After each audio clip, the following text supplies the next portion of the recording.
the racist insurrection that shocked this nation to its core, more profoundly than anything since Pearl Harbor, plus the Civil War. And it has taken a while, honestly, even for people who aren't on the side of the professional liars, to realize there's something amiss about what happened that day. Not just the response, the largest law enforcement mobilization in the history of the United States. That was obviously disproportionate because it wasn't the worst riot that year, not even close. But the day itself, there was something about January 6th that didn't feel right. And hovering over that day has remained the question, to what extent was it a setup? And we still don't really know.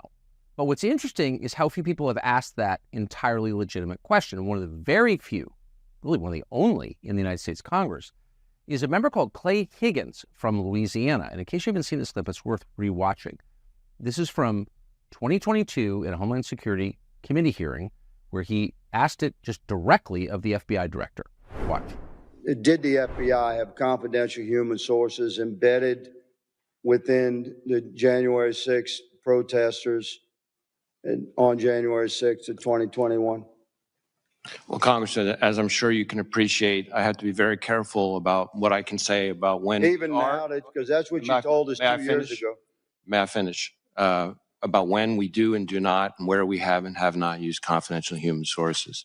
But to the extent that there's a suggestion, for example, that the FBI's confidential human sources or FBI employees in some way instigated or orchestrated January 6th, that's categorically false. Did you have confidential human sources dressed as Trump supporters inside the Capitol on January the 6th prior to the doors being open? Again, I had to be very careful. It should be a no. Can you not tell the American people, no, we did not have confidential human sources dressed as Trump supporters positioned inside the Capitol? Gentleman's time has expired.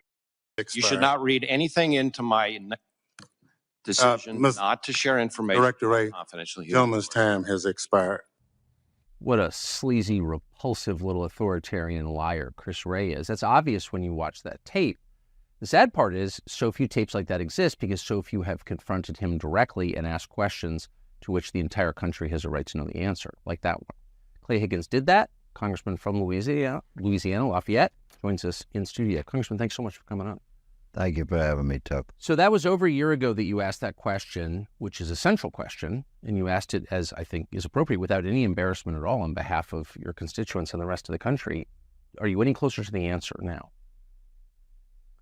Well, we're closer to being in a position where we can reveal the answers that we already have.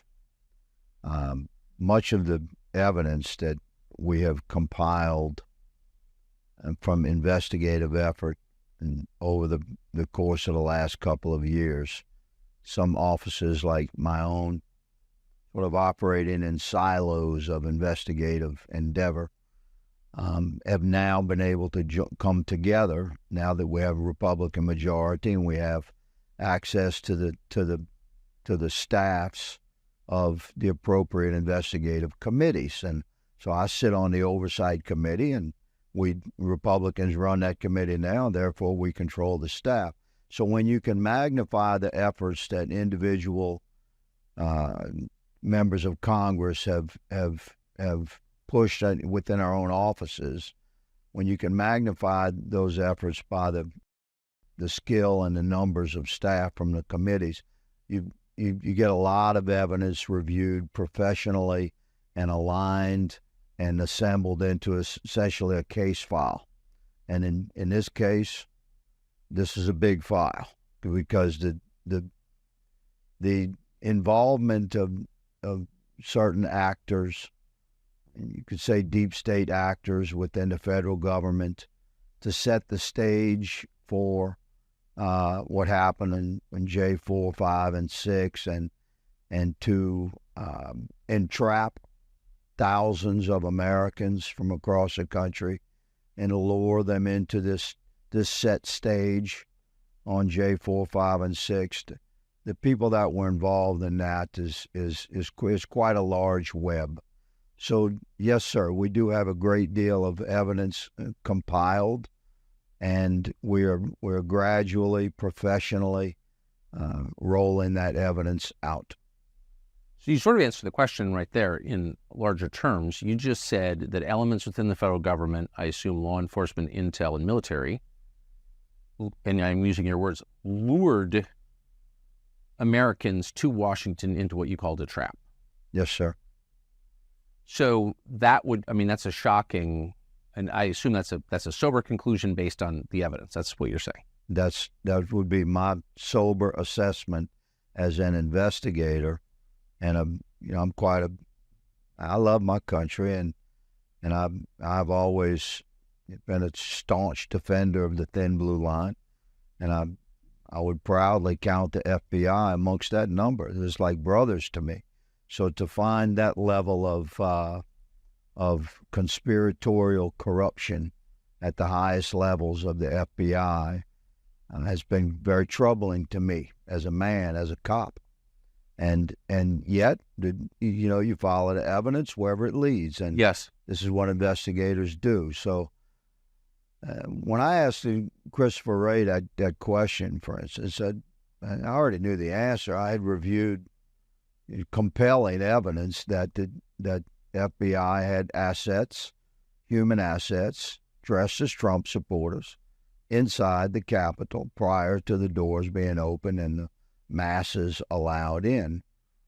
So I knew that the FBI was deeply involved. I'd seen evidence, even at that time, with that the FBI had embedded themselves into various groups online across the country of Americans who were essentially voicing their concerns and airing their grievances with each other about COVID oppression.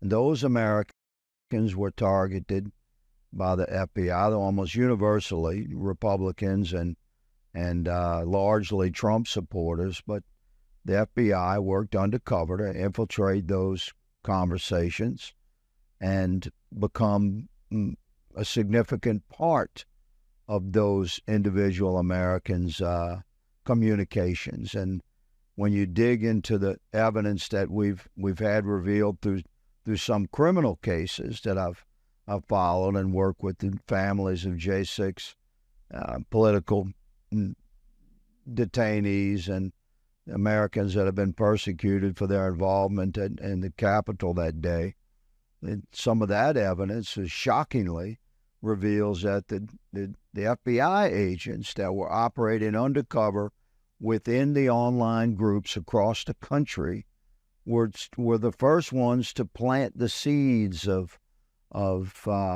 suggestions of a more radical occupation of the Capitol, and they were sort of testing the waters of who amongst that group would begin acknowledging that, maybe we should do that. Maybe we should plan for an occupation like that. But if you look at the origins of those conversations, they were started by the FBI undercover guy that was operating inside the group. And then months later, on January 4th, 5th, and 6th, many of those Americans met for the first time in person when they gathered for the massive rally where American patriots assembled to object to everything that had happened during 2020, the COVID oppression, and the stunning results of what we believe was a compromised election cycle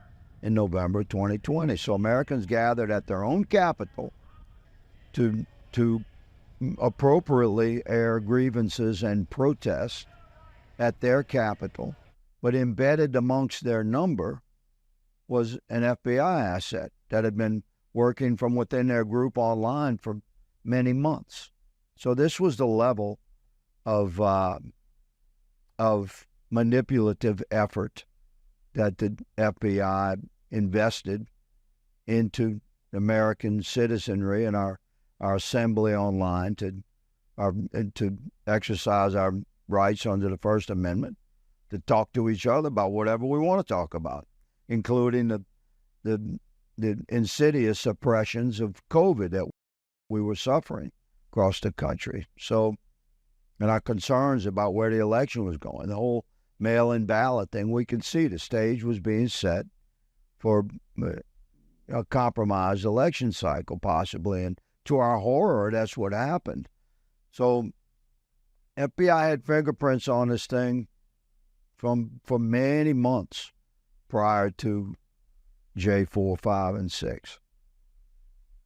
I want to go back to something you said in the first sentence, which is you have seen evidence, and that spurred your questions to Chris Wray, that there were FBI assets dressed as Trump supporters within the Capitol.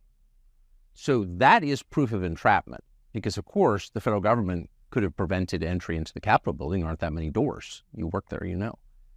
But they allowed people in on purpose to entrap them. That's what that proves, I think. Does it not? Well, it's certainly condemning. It's another piece of the strategy that the government employed to sort of complete the entrapment of Americans that they had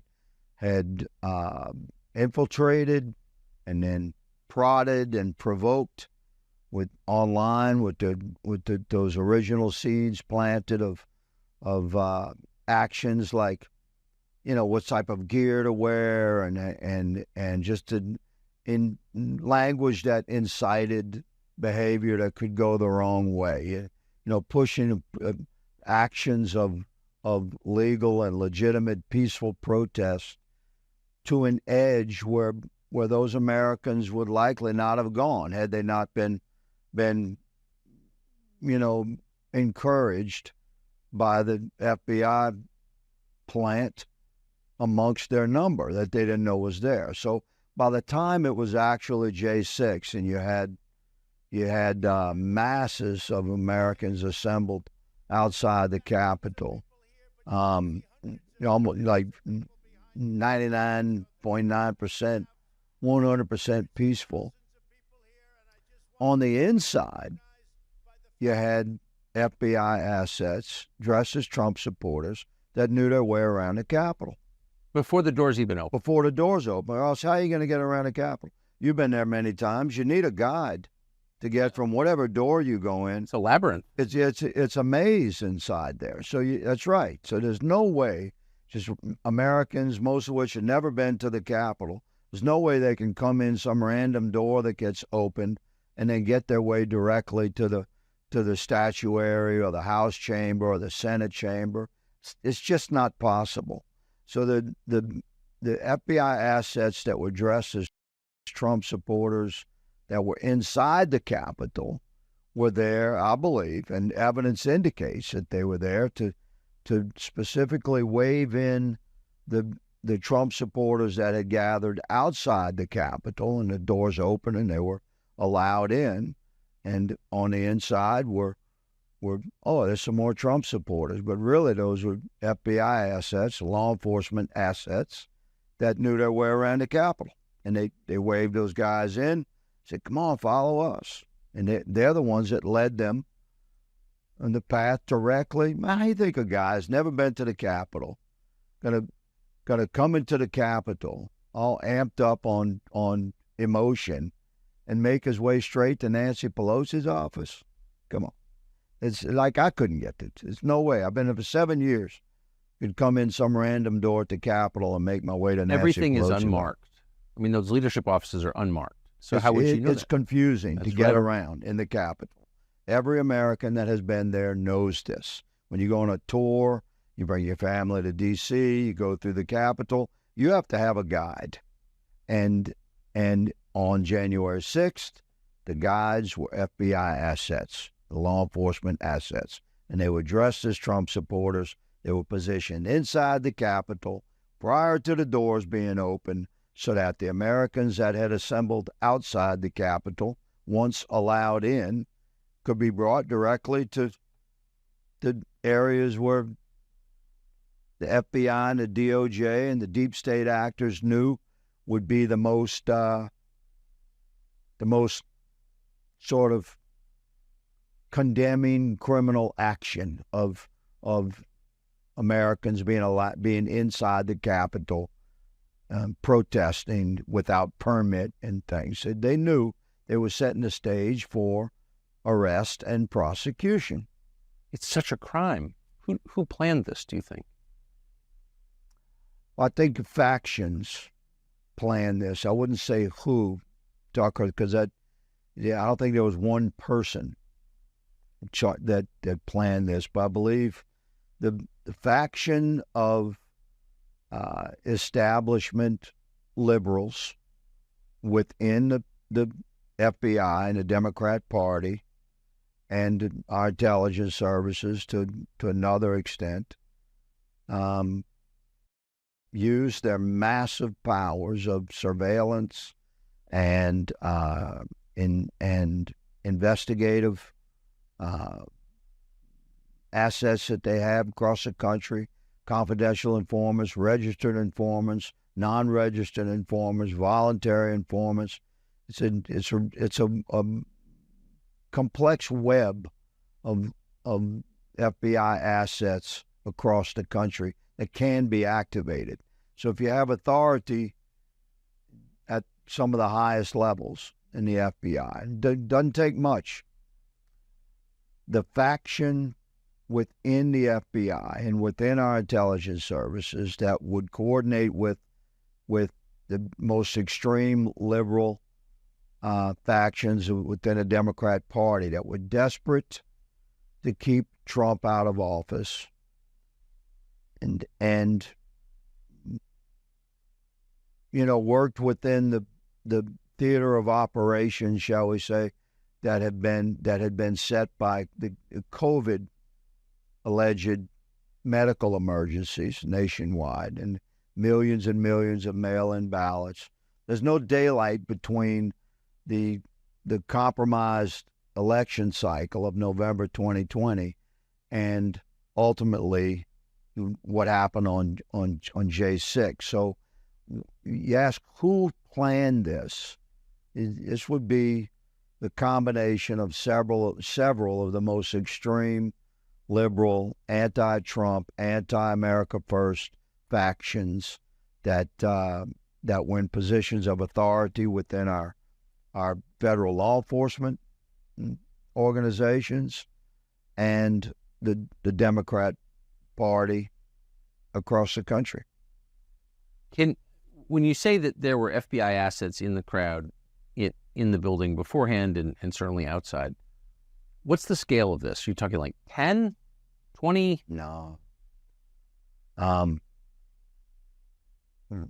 Based upon some very conservative but like hard investigative effort, evaluation of the numbers, from putting together eyewitnesses and videos and affidavit statement and whistleblower statements and court records that have been revealed through individual criminal cases where J6 defendants have been prosecuted and smart attorneys have forced admissions by the DOJ and the FBI, but those admissions have been sealed within the parameter of that criminal case by protective order by the judge, so I can't share them, but I've seen them. So real hard, objective, and conservative estimates would put the number of FBI assets in the crowd, outside, and working inside at well over 200. 200? Yeah. So you're in law enforcement? Yeah. Before you came to Congress in the military as well? That's an extraordinary number. Is it? Well, no. When you think about the scope of the operation, if you were going to do this, you would need But that relative number. to, so like when, I don't know, Minneapolis burned down, or when St. John's, the Episcopal Church across from the White House in Lafayette Square, was set ablaze, and all those Secret Service agents were injured. Were there 200 FBI assets in the crowd among Antifa then? I mean, I don't know how many undercover agents the FBI would have in a situation like that, but J6 was the final act prior to arrest and prosecution of Americans that were identified as Trump supporters. I mean, their objective was to destroy the entire MAGA movement, to forever stain the patriotic fervor that was associated with the America First MAGA movement that had won in 2016 and we believe won again in 2020. And the establishment on both sides, both major parties, were determined to smash that out of existence, not just by defeating Trump, but by destroying the reputations of the movement itself, by creating this narrative that was totally false, but was heavily pushed, that MAGA Republicans, America First Republicans, are somehow a danger to our republic and a domestic terror threat. Which is a whole nother story about what the FBI has done to tagging Americans as suspected domestic terrorists and following us as we travel across the country. But the bottom line is that 200, I believe, is a conservative number. Personally, I think there's many more. But a number that I'm comfortable going on record with is that we believe that there were easily 200 FBI undercover assets operating in the crowd, outside the Capitol, embedded into groups that entered the Capitol or provoked entry of the Capitol, and working with FBI assets that would have included Metro Police and Capitol Police that would dress as Trump supporters inside the Capitol, because those were the guys that knew their way around the Capitol.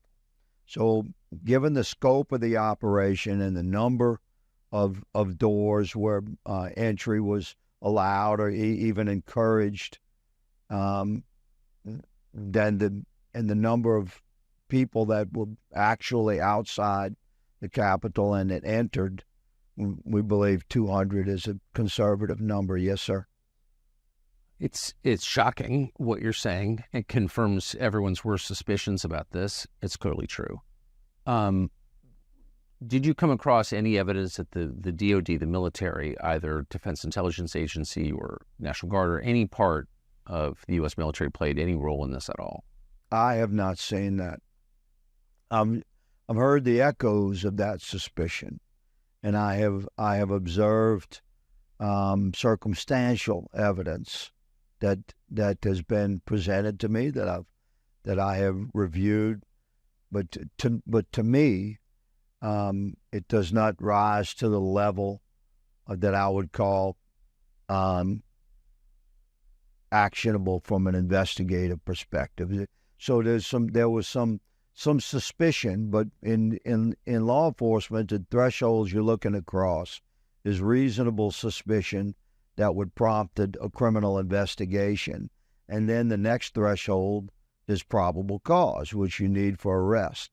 And then, of course, in our system, finally, the last threshold is conviction and guilt beyond a reasonable doubt. So, I did review evidence, Tucker, regarding some suspicions of military involvement in some way, but I have reviewed some of that evidence that I've been able to get my hands on, and I do not think that the military was involved. Not at the level, most certainly not at the level of the FBI, and over the course of all of 2020, and then on J4, 5, and 6, the FBI working in coordination with other law enforcement assets that they roped into the operation, right, from Metro PD, from D.C., and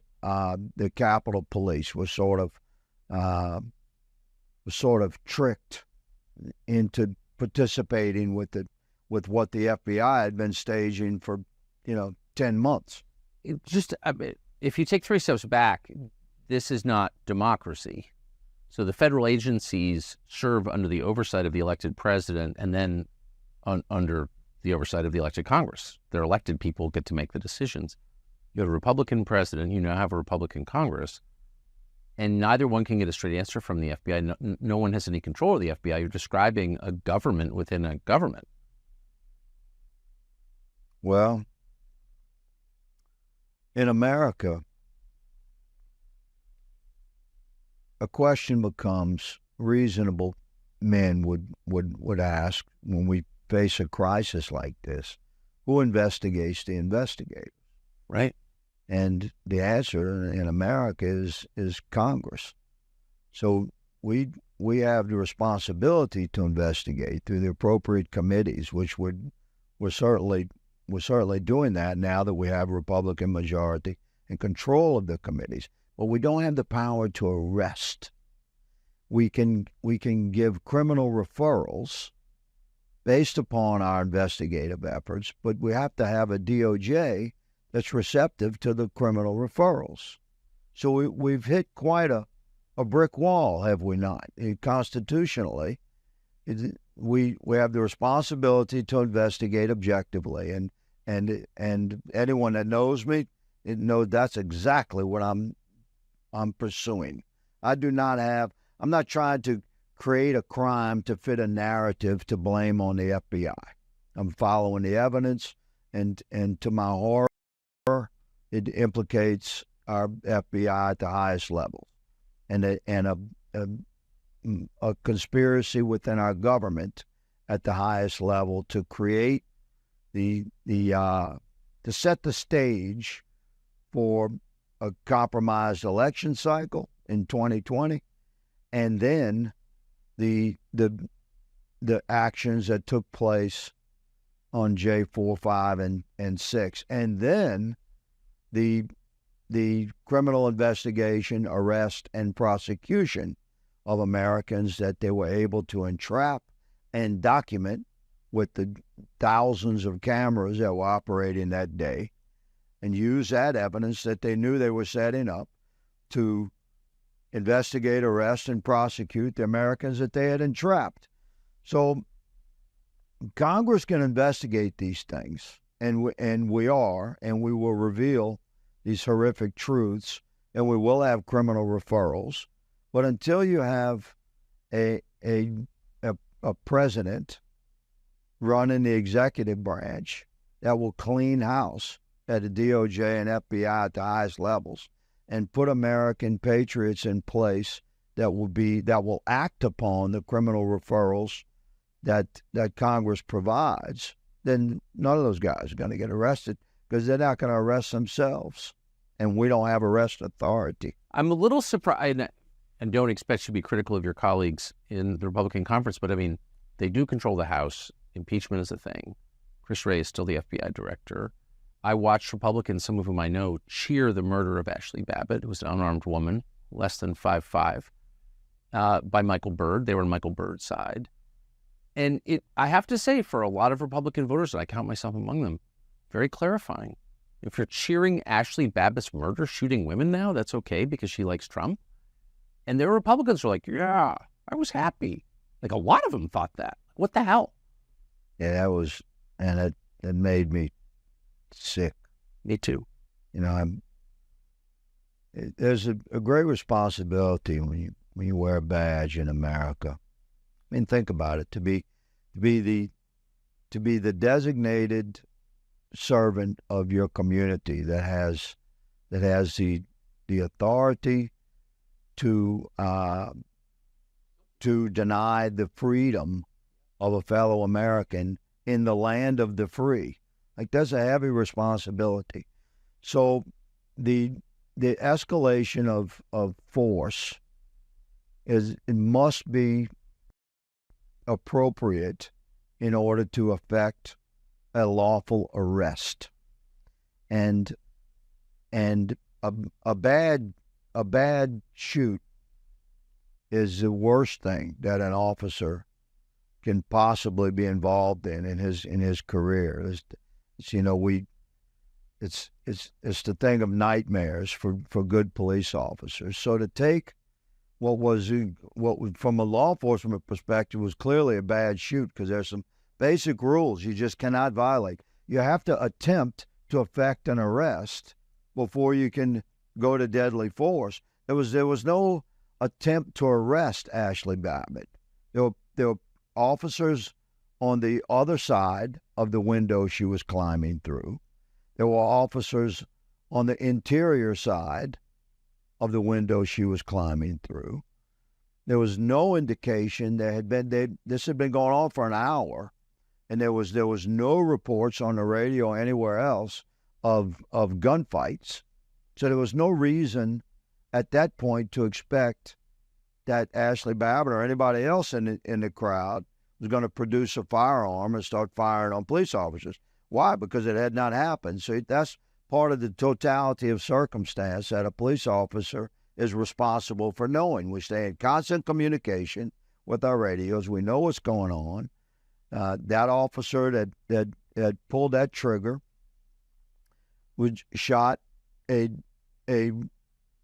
American woman who was clearly in like a physically compromised position, climbing through the broken glass of a window. Is not, it's not like she just stepped into the cage at MMA and she was ready to fight. She was climbing through a window draped in a flag. There's police officers on the other side of the window. There's police officers on the interior side of the window.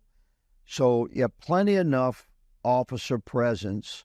If you want to arrest that woman, and by all means, pull her through the window, put flex cuffs on her and throw her in the corner. We'll get to you later, ma'am. We're kind of busy right now. But that's what you do. You'd have grabbed that woman and pulled her through, flex cuffed her and threw her in the corner, or handed her back to somebody that could pull her back, from that front line right there. So I understand that very well. I understand officers have to make split-second decisions, but you never make a decision to use lethal force unless it's absolutely called for and required. If you're losing a fight attempting to effect an arrest, then yeah, if the officer's life is in danger and is all by himself, but there's never should be a circumstance where you just pull the trigger on a woman climbing through a window that's clearly unarmed. There's no evidence of gunplay from the crowd that she's coming from. You got officers on both sides of where she is. If you got to arrest her, then by all means arrest her. To put flex cuffs on her and move on so you can handle the next person trying to come through the window. But you don't shoot her. So that was a bad shoot. If you do, there's a real investigation. It was cheered. Yep. Why do you think that was? And there's this insanity that has taken hold in the minds and hearts of many otherwise reasonable American citizens, where they hate Trump so much, like they're so deeply embedded, and they've sold their souls to the establishment, that when we had an America First president and he like stopped the military-industrial complex forward momentum, and he began restoring power to individual members of Congress and restoring individual rights and freedoms and sovereignty of the state, and he took away the actions of the cartels and brought this real common sense approach to the executive branch, and was leading our country in that beautiful direction. This was interfering with the business model of the establishment. So many career politicians on both sides of the aisle, and I don't like those guys, man. I'm not one of them. I serve my country in Congress, but I don't consider myself a politician by any means. I'm a servant to we the people. But some of these guys, man, they pop out of the womb to be politicians. They get groomed their whole life, to be a career politician. And those are the ones that had this instinctive cheer for something really bad happening to a Trump supporter. You know, their true color showed in that moment, and it was an ugly color. Yeah, dude. We shouldn't be shooting women, number one. I couldn't agree more. So where does this go from here? You have this corpus of information. It sounds like it's definitive. When does the public see the detail? And what's the process after that? It's a good question. So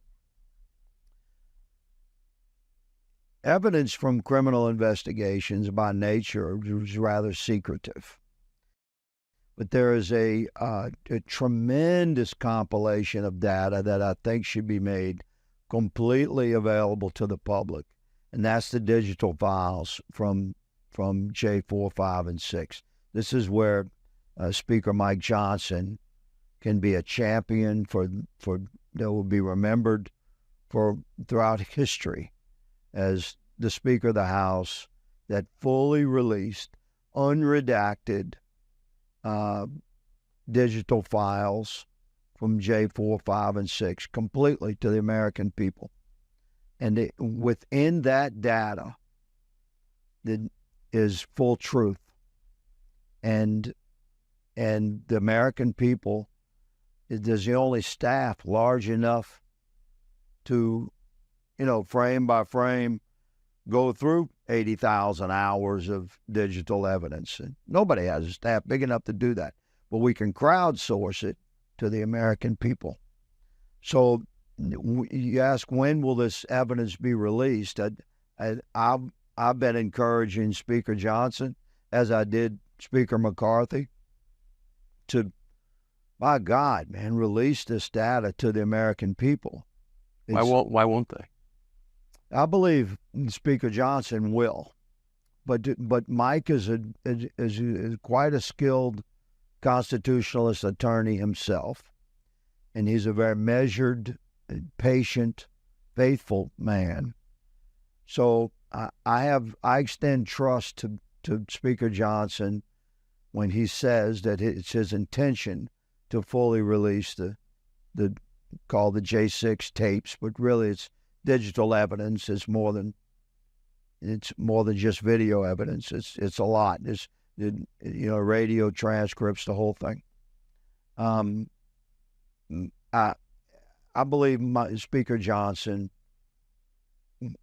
knows that this is a significant duty that he must perform for the American people. It's a moment in history where I believe our Lord and Savior has placed him in that position of service to the country, and he has a responsibility to fully release that data. And then the American people will see for themselves what some of us have already learned to our horror to be true. Evening and welcome to Tucker Carlson Tonight on a Friday. Last fall, a Democrat called Tony DeLuca got reelected to the Pennsylvania State House while dead. Not just dead inside, like most politicians, but actually dead, not breathing. And not only did DeLuca win after having been dead for a full month, but he won in a landslide. Tony DeLuca got more than 85% of the vote. Now, by any measure, that is embarrassing. Pennsylvania Democrats elected a dead man. They knew they were doing it. They did it anyway.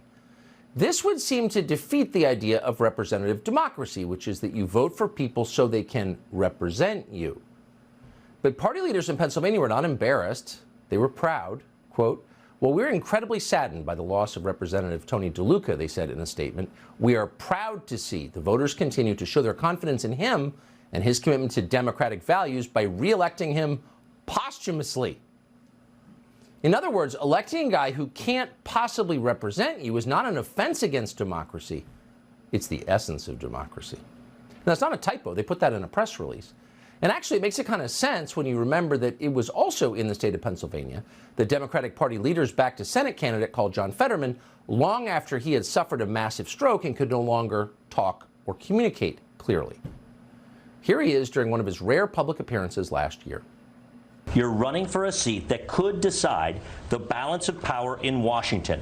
What qualifies you to be a U.S. Senator? You have 60 seconds. Hi, good night, everybody. If you work full-time, you should be able to live in dignity as well, true. And I believe they haven't have any businesses being we can't have businesses being subsidized by not paying individuals that just simply can't afford to pay their own way.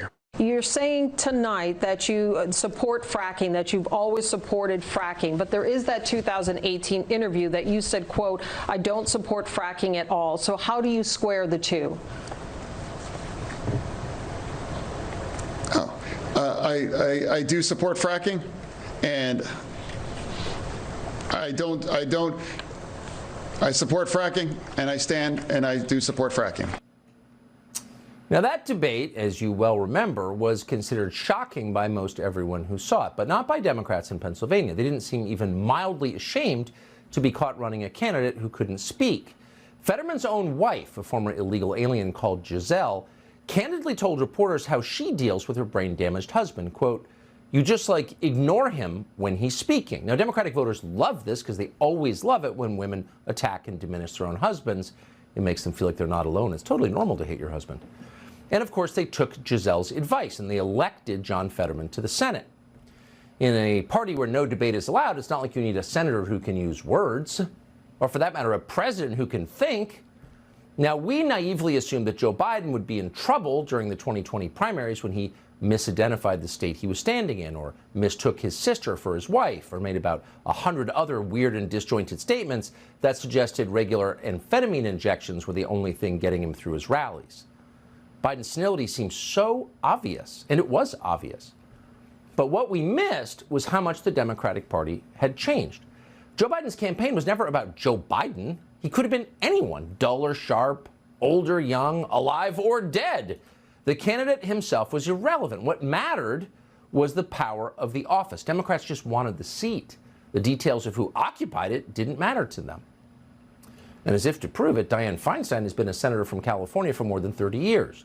She's now 89, the oldest member of Congress, and she is sadly completely out of it. Last month, she learned that her staff had announced her retirement from the Senate. She had no idea. Watch this. I haven't made that decision. I haven't released anything. It will be my plan. You put out the statement? Put out your statement. I didn't know they put it out. Okay. So it is what it is. We put out your statement, Feinstein's staff informs her. We've decided you're leaving your job. And no, we didn't tell you because we don't care what you think. You're just the senator. Shut up and vote. And Dianne Feinstein just kind of nods and accepts it. Keep in mind, this person sits on the, quote, Intelligence Committee in the United States Senate. And it's sad, really. You'd think even a corrupt machine state like California would deserve more than this. Voters voted for her, assuming she would be aware of their surroundings and maybe keep their best interests in mind. But no, nobody in the party cares because representative democracy means nothing to Democratic leaders. And they don't mind if you know they feel that way. So that's how Washington actually works. But even by those low standards, it has been a little bracing to watch the short political career of John Fetterman unfold. Fetterman got to Washington in January and within a month suffered a mental breakdown so severe that he wound up in the psych ward where he remains tonight. And we're not mocking John Fetterman. Of course, we feel for him, sincerely. But the mercenaries in his orbit, very much including his wife Giselle, should be ashamed of what they have done. Apparently, Fetterman cracked under the strain of a Senate campaign in which he was forced to pretend that the brain damage he had suffered from a stroke wasn't actually a big deal. No problem, I'm fine. But he was not fine. He was so close to the edge that within weeks of getting to Washington, he wound up in a mental hospital as an inpatient. He has not appeared in public since. And we're supposed to think that's not a big deal. We're not even supposed to think about it. And just to show how completely normal it is for newly elected U.S. senators to have mental breakdowns and disappear from public view, that's such not a big deal that Fetterman somehow just co-sponsored legislation in the U.S. Senate. Quote, U.S. Senators Bob Casey and John Fetterman of Pennsylvania, reads a straight-faced news report, joined a bipartisan group of senators on Wednesday introducing new legislation aimed at preventing future freight train derailments like the one last month in East Palestine, Ohio.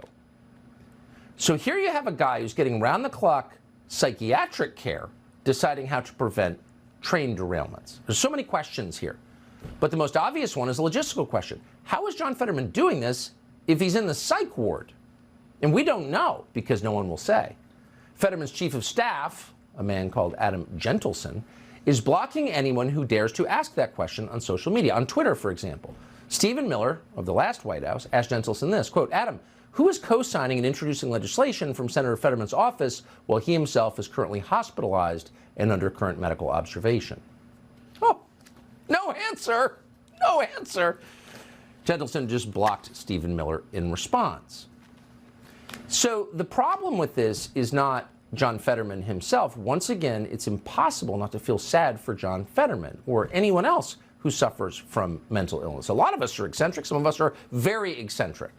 And a tolerant and compassionate society should do its best to help people suffering from problems like depression or schizophrenia or whatever. The problem is that a society that elevates people who are mentally ill is doomed.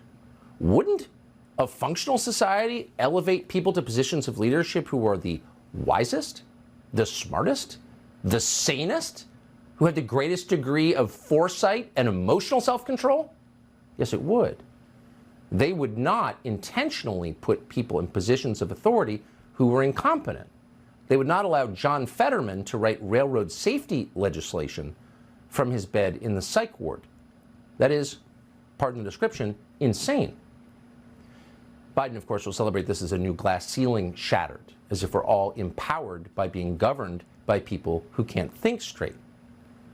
But this is a dead end, this road. This way of thinking is destructive for everyone. It's not empowering, it's grotesque. And if we continue, we might wind up with people dressed in admirals' outfits pretending to be women. That could happen. I am honored to serve as the first female 4-star officer of the U.S. Public Health Service Commissioned Corps. Now, that person is obviously mentally ill, but so are the rest of us if we accept it as normal. Adam Carolla is an expert on the hilarious and terrifying. He joins us tonight. Adam Carolla, thanks so much for coming out. It does seem like the standards for leadership have been inverted, like the craziest person, the least competent person, the most obviously unqualified person becomes the leader of everybody else. Well, I mean, think about this. Do a little thought experiment. All the people you just mentioned, and we'll throw in Biden, we'll throw in Kamala Harris as well. Would you hire them to coach your small town high school football team? No. And if the answer is no, if you literally start laughing, right? If you said Feinstein or Fetterman or even Biden or Kamala Harris, Pete Buttigieg, any of these people, if you said, I would like them to coach our high school football team, you would be laughed out of the small town you lived in. So if they cannot raise to that level, then maybe they shouldn't be running the government. But I think they're running the government because of their deficiencies. So if you just took a cross-section of 10,000 people from the phone book, assuming phone books still exist, which they don't, but it's a cross-section of the population, you would get some high-aptitude people, some low-aptitude people. This is not a representative sample. Like the U.S. Senate, for example, the White House, it's disproportionately stupid and crazy. Like we're selecting bad people on purpose. Well, it does dovetail nicely into the sort of intersectionality and all the woke stuff and all the affirmative action hires. But could it go any other way? I mean, if your criteria for hiring a football coach was we need the gayest, we need the darkest, we need the ones who cross-dress and transgender, how would that football team's record be at the end of 3 years of playing? I mean, how else could this go? Well, maybe you've hit upon a solution to the current crisis in our former meritocracy where Congress passes a law forcing the NBA and the NFL to abide by the same hiring standards they're imposing on, say, J.P. Morgan and Citibank and everybody else. Why not do that? And we can all watch what happens when you abandon the meritocracy. Well, it would be the greatest experiment ever, and I think it would be very informative to a lot of people. I think if you said we're going to do a basketball team that we're going to hire by the same standards that the federal government hires in terms of intersectionality and race and everything else, and then you watched a bunch of guys bounce the ball off of their foreheads and into the first row and score no points, and each game would end in a tie 0-0, then maybe Americans would take a look at the horrible sloppy play on the court and say, we don't want this in our government. The problem is we can't do the math. We're not doing the math. The second Joe Biden said, I'm going to run with a vice president who's female and black and other, people should have been outraged by that. That's an insane statement. It's a racist statement. It's an insulting statement to everyone who's in the country. I told you when I was on your show a couple of years ago, I said Joe Biden is essentially a drunken airline pilot, and we're all in the passenger seats. That's insane, and it seems like an extreme analogy, but is it that much different? Well, it was actually foreshadowing of what we're seeing in America's airports now with a new near miss every week, thanks to the equity hiring standards now being imposed on the airlines. So you called that early, Adam Carolla. Appreciate it. Thank you. Thanks, Zucker. So we'll be honest, a lot of problems that government faces actually are kind of complex, or in some cases very complex. It's hard to know what to do. If someone said, fix Social Security, what would you do? It'd be tough to figure that out. But other problems are not complicated. They're pretty easy to solve. And one of them is crime, another is homelessness. So California has more homelessness than any place probably in the world. Gavin Newsom, the governor, spent billions on trying to prevent it, but the problem's gotten worse. California now has 30% of the country's entire homeless population. So that's just a mystery to Gavin Newsom. We spend billions. It's getting worse. How come? What's interesting is to see the alternatives to this lunacy, and one of them is a place called Coronado, California, one of the prettiest cities in the state. Richard Bailey is the mayor of Coronado and joins us tonight with his solution. Mr. Mayor, thank you so much for coming on. I can't remember a more inspiring story. Tell the viewers, if you would, how you solved homelessness in Coronado. Well, Tucker, there are several factors that have contributed to Coronado's continued success at maintaining a low to zero rate of homeless. And one of those factors is our approach.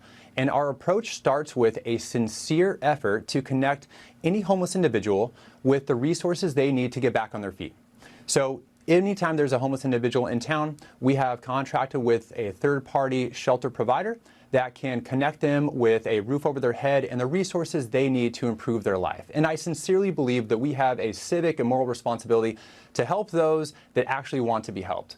But we also have a broader responsibility to the larger community to make sure we are maintaining safe and clean public spaces that include making sure that the sidewalks are not blocked, that we don't have people shooting up with drugs and using alcohol in public spaces, that we don't have people urinating and defecating in public.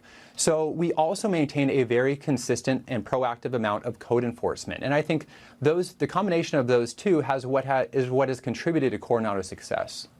So I think the key to what you just said, and it's something that you never hear anybody say, which is we do, of course, have an obligation to the least among us, and that would include people living on the street addicted to drugs. But we have a twin obligation to everybody else because they live there too. It's their city also. And I don't know why you're the only mayor I have heard in like the last 10 years to say that out loud. Why is that a hard concept? I wish I knew the answer to that, Tucker, but I have to say this is important for viewers to understand that what is happening here in California is not normal. When you consider that from 2012 through 2022, we actually saw the number of homeless individuals nationwide drop from 620 to about 580,000. So we saw a decrease around the entire nation. Meanwhile, over that same time period, we saw the number of homeless increase by 40% in California. And that is despite us, in the past 3 years alone, spending $10 billion in effort to solve this mess. Yeah. Thank you for noticing the obvious and acting on it. Mayor Richard Bailey of Coronado, a truly beautiful place. Thank you. Thank you. So a lot of people claim the Biden administration doesn't really care about you, but that's untrue. If you're Ukrainian, they care very, very much. And that's why the Attorney General showed up in Kiev today to kiss the ring of his real boss. Former Congressman Dennis Kucinich joins us to explain what is going on here. We'll be right back.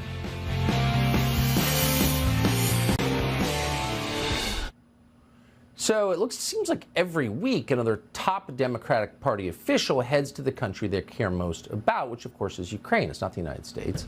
They're not pretending anymore.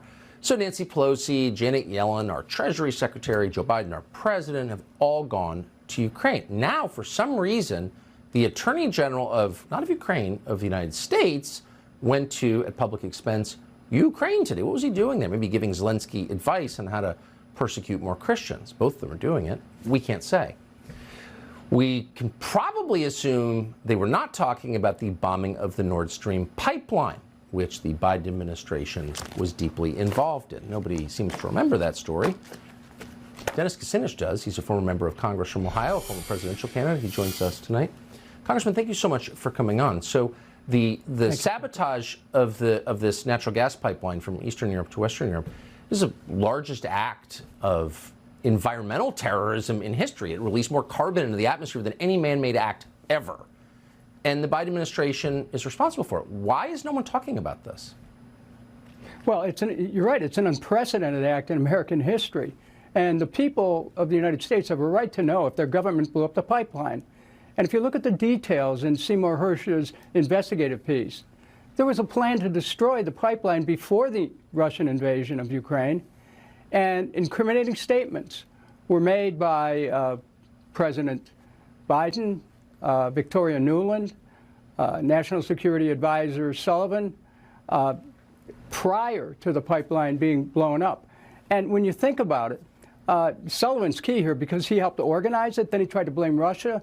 And what it was really all about is knocking Russia out of the European natural gas market. And one thing I want you to think about, Tucker, this pipeline attack occurred off Bornholm Island, which is part of Denmark. Denmark signed the Rome Statute of the International Criminal Court. And Denmark has to investigate this incident, or the ICC will. And the United States Congress has an obligation to investigate. And because if they don't, this is also something could go to the ICC, even if America doesn't recognize the ICC. So no one has heard the end of it. The American people have a right to know. And, you know, Thomas Paine wrote in Common Sense that, you know, we don't have a king in America. In America, the law is king. And we cannot let our historic and constitutional journey just be destroyed by a group in the White House that doesn't want to recognize their responsibility, the United States Constitution. No president has a right to commit an act of war against any other nation unless you go to Congress and get Congress to declare. So there's problems there with the U.S. Constitution, with international law, and this is just beginning. What Seymour Hersh did was he tore open the curtain and gave the American people in the world a chance to look at the machinations behind the scene that really are totally un-American, totally against what our country ought to be standing for, and that the president and the other people who've been involved in this have to be held to account. The Biden administration did this. That is beyond doubt, as far as I'm concerned. It was an attack not just on this piece of Russian infrastructure, but on our NATO allies in Western Europe that relied on that for their energy needs. So if you're a big NATO supporter, keep NATO together. We just attacked NATO. Why is no one in the media, which is insane, why is no one in the media following up on this? Well, you know, that's a real question that, fortunately, you know, you, Tucker, have been hammering away at this.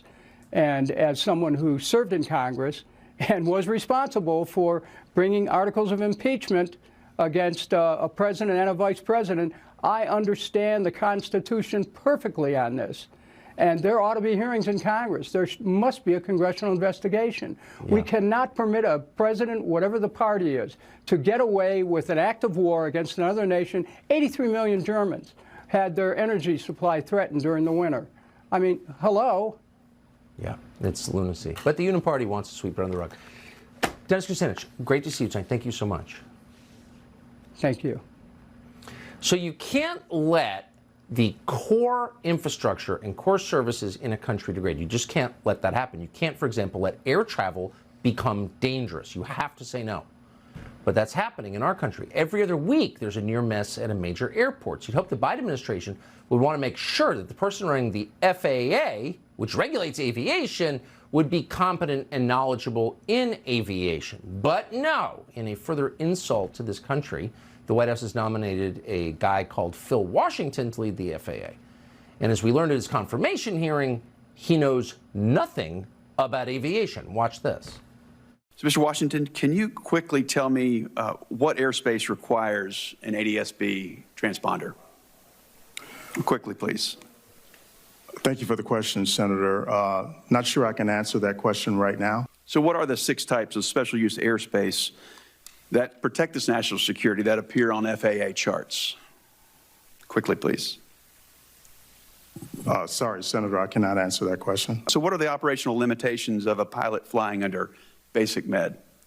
Well, thank you for the question, Senator. I'm not a pilot. So can you tell me what causes an aircraft to spin or to stall? Again, Senator, I'm not a pilot. So can you tell me what the minimum separation distance is for landing and departing airliners during the daytime, Mr. Washington? I don't want to guess on that, Senator.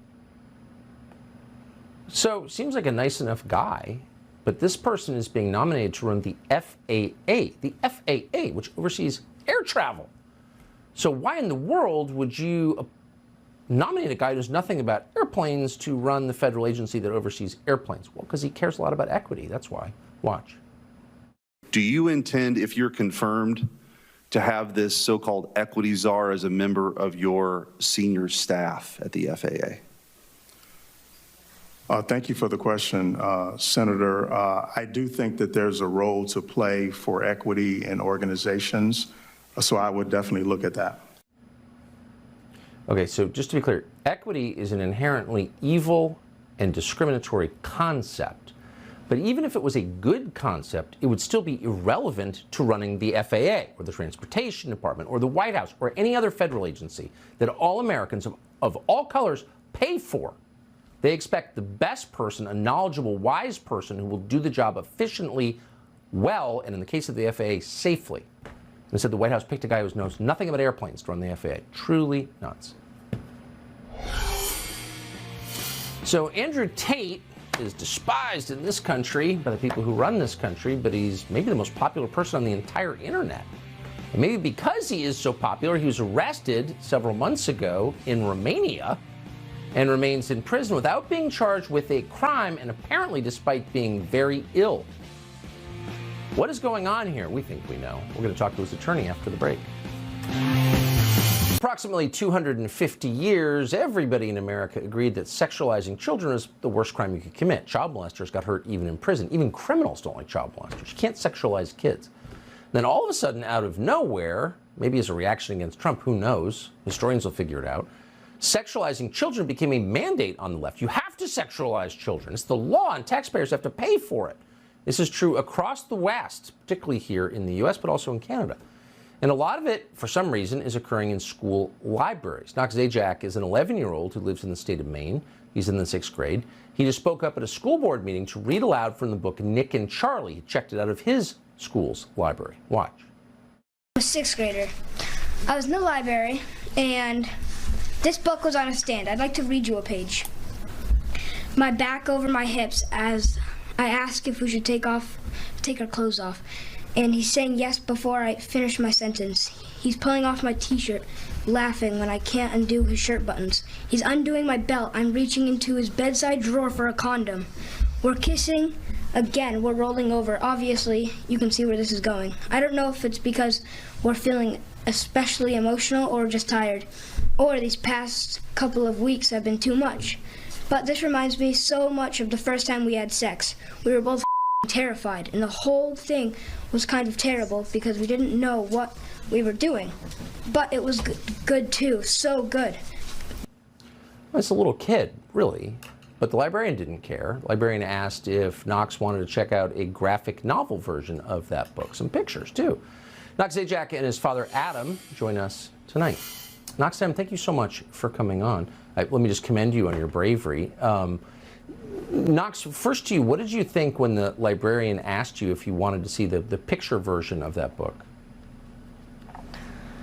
The only thing that went through my head was I was so uncomfortable, and I was just like so angry. I don't know, I didn't believe it was actually happening. Yeah, kids know when something's creepy, like you can feel immediately. Adam, parents know too, but so many of them are intimidated from saying anything because it's unfashionable. You're supposed to just, you don't want to be the uncool parent. Why did you decide to bring this to public attention? It was something that had to be done. I had heard about another book that was in the high school, and I asked my son to get a hold of it. I didn't even think anything of my middle school son, and when I got the one that was in the high school, it was disturbing, to say the least, what I found in there. And it's just really, really, really disappointing to find out how our education system is failing our kids. Yeah. How did your neighbors and the other parents in your town respond when you raised a fuss over this? You know, at first, a lot of people just didn't have an idea that it was going on in our communities. Yep. But now that they've actually seen it, and seeing an 11-year-old speak about that at the school board meeting has really set the stage and placed this right in the laps of all the parents across the country now.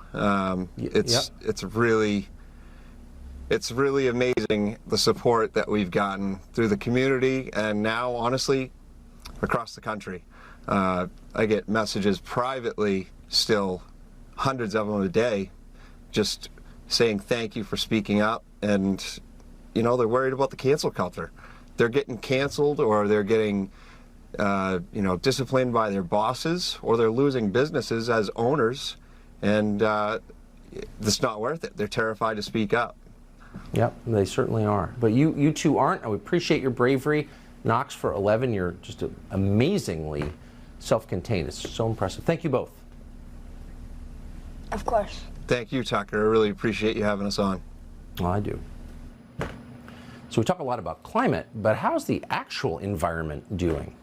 The soil and the air and the water. Well, whales and dolphins are washing up dead in the Northeast, apparently because of wind farm construction. And now there is unfolding what may be the biggest environmental disaster of all. It's called red tide. It's covering 100 square miles tonight in the Gulf of Mexico. So red tide occurs when colonies of algae grow out of control. Toxins in red tide kill fish in huge numbers. Red tide also makes it hard for people to breathe. But it's also true that red tide may cause ALS, Lou Gehrig's. So this is a huge problem that is widely ignored for some reason. Paul Allen Cox is an ethnobotanist. He's the documentarian who did Toxic Puzzle, and we're happy to have him join us tonight. Thank you so much for coming on. So you did this amazing documentary, terrifying documentary on red tide, and yet I think most people aren't aware of what a threat it is. Tell us, if you would, what red tide does to people, potentially.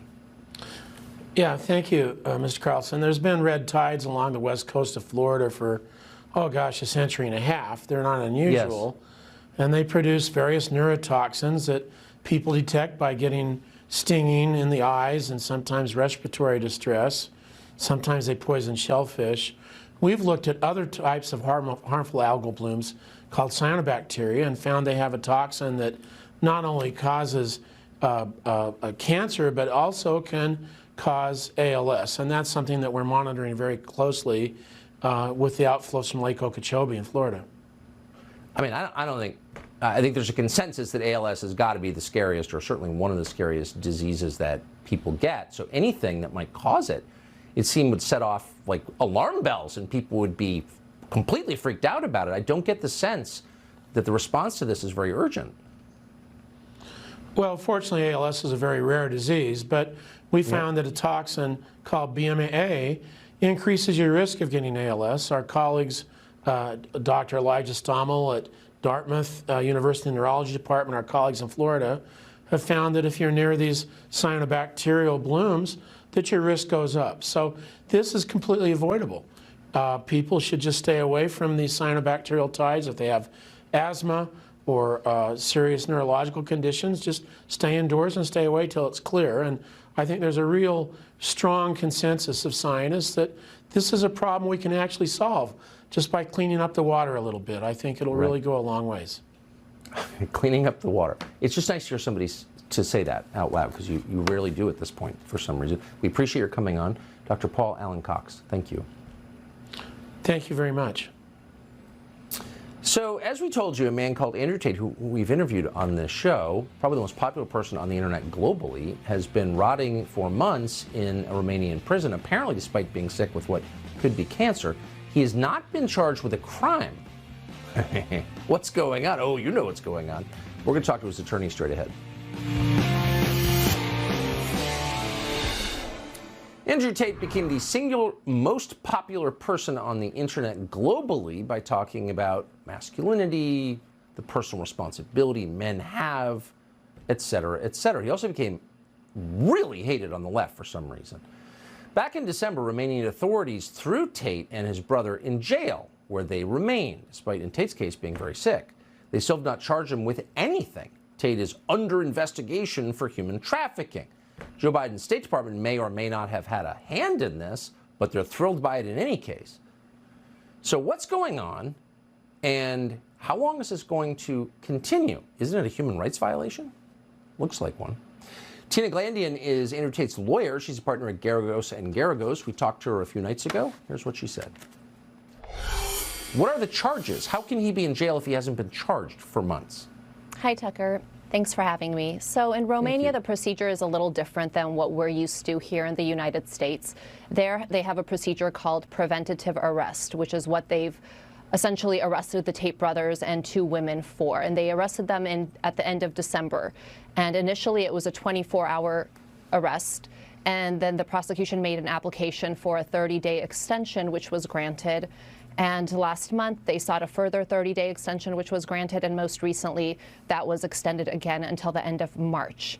And they have up to 180 days in which they could extend this detention without formally charging them with any crimes. So it's an ongoing criminal investigation, but they are detained. They're rotting in a Romanian jail, and we can only imagine what a Romanian jail is like. This is the definition of a human rights violation. He's a media figure, and he's rotting in a jail without charges. Have civilized Western governments said anything about this? Unfortunately, this is now just being handled under Romanian law, and nobody else has really weighed in as far as other governments. This is sanctioned under their laws. It's the procedure is proper kind of under their law. However, I think the way it's being applied in this case is completely a violation of international human rights law. And this investigation didn't start in December when they were arrested. This investigation actually started back in April when there were false accusations made. The police raided their residence and they realized that the accusations were false. They did not arrest anybody. They did not charge anybody. And at that point, actually, the brothers filed criminal complaints against the 2 women who had falsely accused them. And many people have not heard about those criminal complaints, but those are active and they're open as another investigation in Romania right now. I hope henceforth you use air quotes around the phrase Romanian law, if you would. So months in a Romanian jail, Andrew Tate was quite a spirited figure, by some counts the most popular person on the entire internet as a result. Obviously, the point is to break his spirit. Have they done that? Absolutely not. Both Tate brothers are of strong mind and strong spirit, and they are doing the best they can under the circumstances. I think they're holding up as well as anybody could. They're praying, they're meditating, they are receiving a lot of letters of support from family, friends, and all of their other fans around the world, and that's keeping them busy. The only thing is they are extremely frustrated, obviously. They want to prove their innocence. They want to return home. They want to tell the world what is going on. But right now, unfortunately, because there is an ongoing criminal investigation, we aren't allowed to actually discuss all of the evidence that is very favorable that shows that they didn't commit any crimes in this case. Pretty obviously a setup, Tina. I mean, let's stop lying. These guys were super unpopular with the people in charge, and now they're in a Romanian jail under, quote, Romanian law. Like, obviously, no? I think you said it yourself, Tucker. Yeah, I did. Because, like, let's stop pretending. Let's stop playing. That's exactly what this is. I appreciate the update. Sure. I was going to say it's frustrating to be on the defense right now, unable to respond to all of the one-sided leaks that have come out when we have exculpatory evidence, but we're not able at this point to discuss it yet and to put it out for the world to see and for the brothers to start to get the truth out and to clear their names. Yeah, because we know for a fact they tried to set him up for sexual assault before. The woman who was supposedly assaulting him out and said, what? No, that's my boyfriend. Right, so there's a lot of lying here, a lot, and everyone in our country seems to be believing it, but we don't. So appreciate the update. Tina, thank you. Of course. You may recall the documentary called Supersized Me. It was about eating McDonald's full-time. It inspired one man in Nashville called Kevin McGinnis. He's hoping the McDonald's diet will super downsize his body. He's eating only McDonald's for 100 days to lose weight, and he reports back it's, quote, absolutely working. Kevin McGinnis blogs about his diet. He's a brave man. He joins us now. Kevin, thanks so much for coming on. So I'm not saying I don't believe you. By the way, you look fit and vigorous, I will say, in a non-creepy way. But how are you keeping... you can't see my belly, so... How are you keeping fit on McDonald's? What are you doing? So literally the concept, I was a boxer, I wrestled in school, and you have to cut. You have to cut to make weight. So cutting the calories, cutting the food in half. If I ate 3 meals a day, I cut them in half, and I seek the heat before I eat, meaning I wait until that heat in your stomach that says you're hungry. Everyone else calls it hunger. I call it my incinerator turning on to get rid of all the excess and also burn off some of the fat off my body, and then I'll have that next meal. No eating hours, no counting, no measuring. Just cut the meals in half, eat 3 of them a day when you're hungry. And my belief is we'll be 50 pounds down by the end of the 100 days, better blood work and better health. You don't believe me? Follow along. Let's find out. That's just unbelievable. So really the essential ingredient is self-control. You're approaching McDonald's in the way that I never have, which is with restraint. So like how do you handle breakfast? Yeah, well, so breakfast is go to the McDonald's, order any breakfast menu item, so order the meal, including a dessert, right, if you want to have the pastry, whatever. But then cutting it in half, and at first, the first 3 or 4 days, wrap up the other half, get it out of sight, out of mind, and just eat the half, and then save the other half till later. Eat that for lunch, or save it for the next day's breakfast, whatever. And then just eat, again, each meal, only half of whatever that whole meal would be at McDonald's. Cut it in half, save the other half. After you've done it for about 3 or 4 days, your stomach will have shrunk a little bit, and then you can just eat the half, and you can wrap up the other half after you've eaten half of it. Either way is fine. 2 questions. Are you worried this will kill you, is the obvious one. And second, how does McDonald's leftovers taste the next day? So on the leftovers, I'll answer that one first. Definitely putting the sandwich in the microwave with a little cup of water so it actually steams it a little bit. Really good for the sandwiches. For me, I like the softer. You can put the whole thing in an air fryer. For the fries and hash browns, either air fryer or a dry skillet, and it turns them right back to almost brand new again. So they're really good. As far as is it going to kill me, did the blood work at the beginning. We'll do blood work throughout. My belief is that it's going to absolutely improve the blood work throughout the whole process, because by waiting... Go ahead. No, that's it. You're a wrestler. Obviously, you're an Iron Man, a brave man, too. Kevin McGinnis, thank you for joining us. We'll be right back. Depressing, but also Byzantine and interesting murder trial in South Carolina tonight. We've got Judge Janine in a moment to take us through exactly what happened and what happens next. But first, you always imagine in your mind's eye that it's evil men who destroy a society, wild-eyed, spit-flecked dictators pounding the podium to demand the annihilation of their enemies. That's the Hollywood version of it. But in real life, people like that rarely get very far. They're too obvious.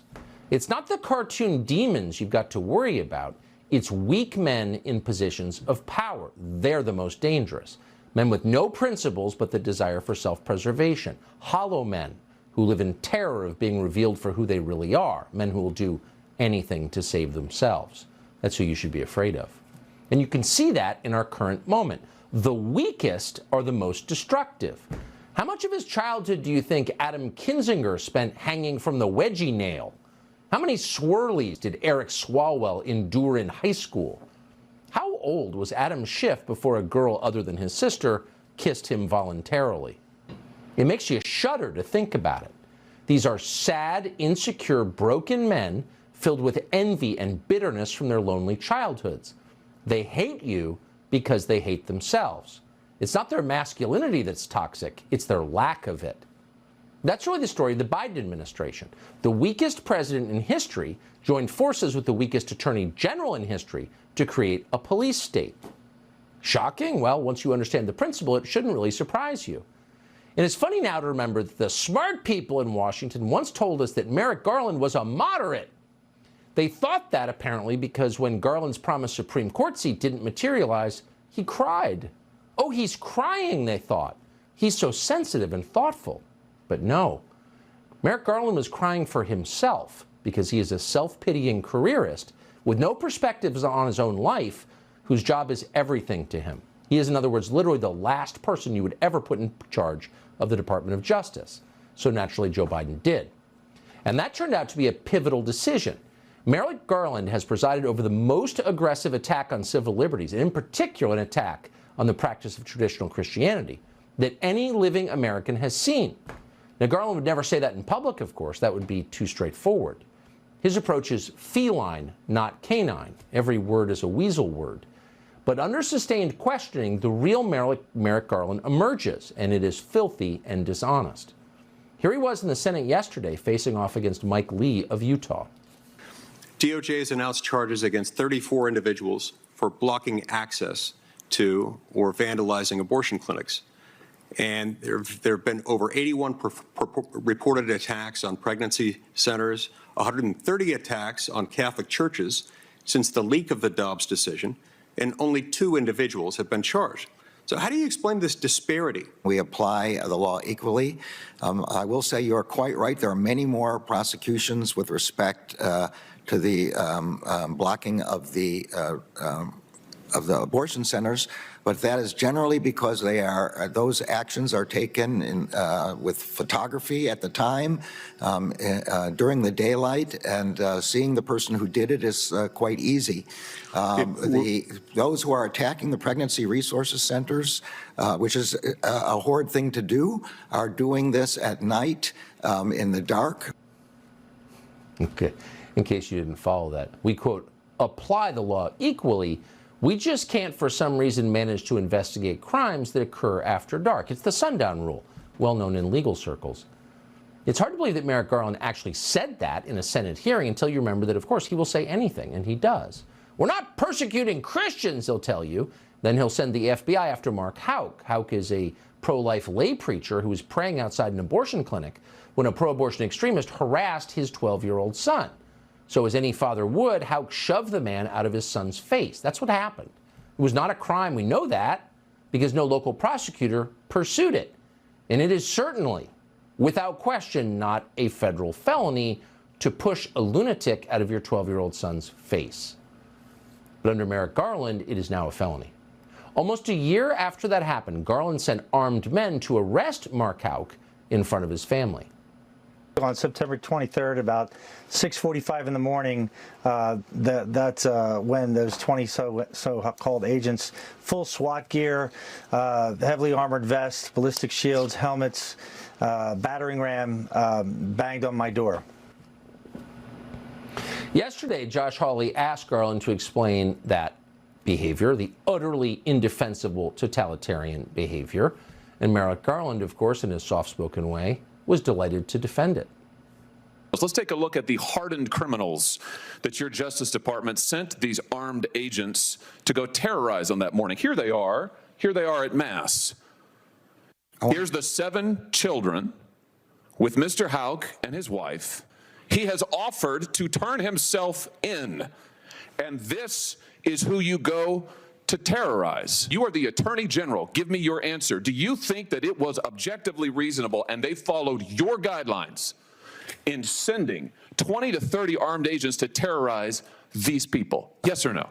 The facts I have, which are those presented by the FBI, are not consistent with your description.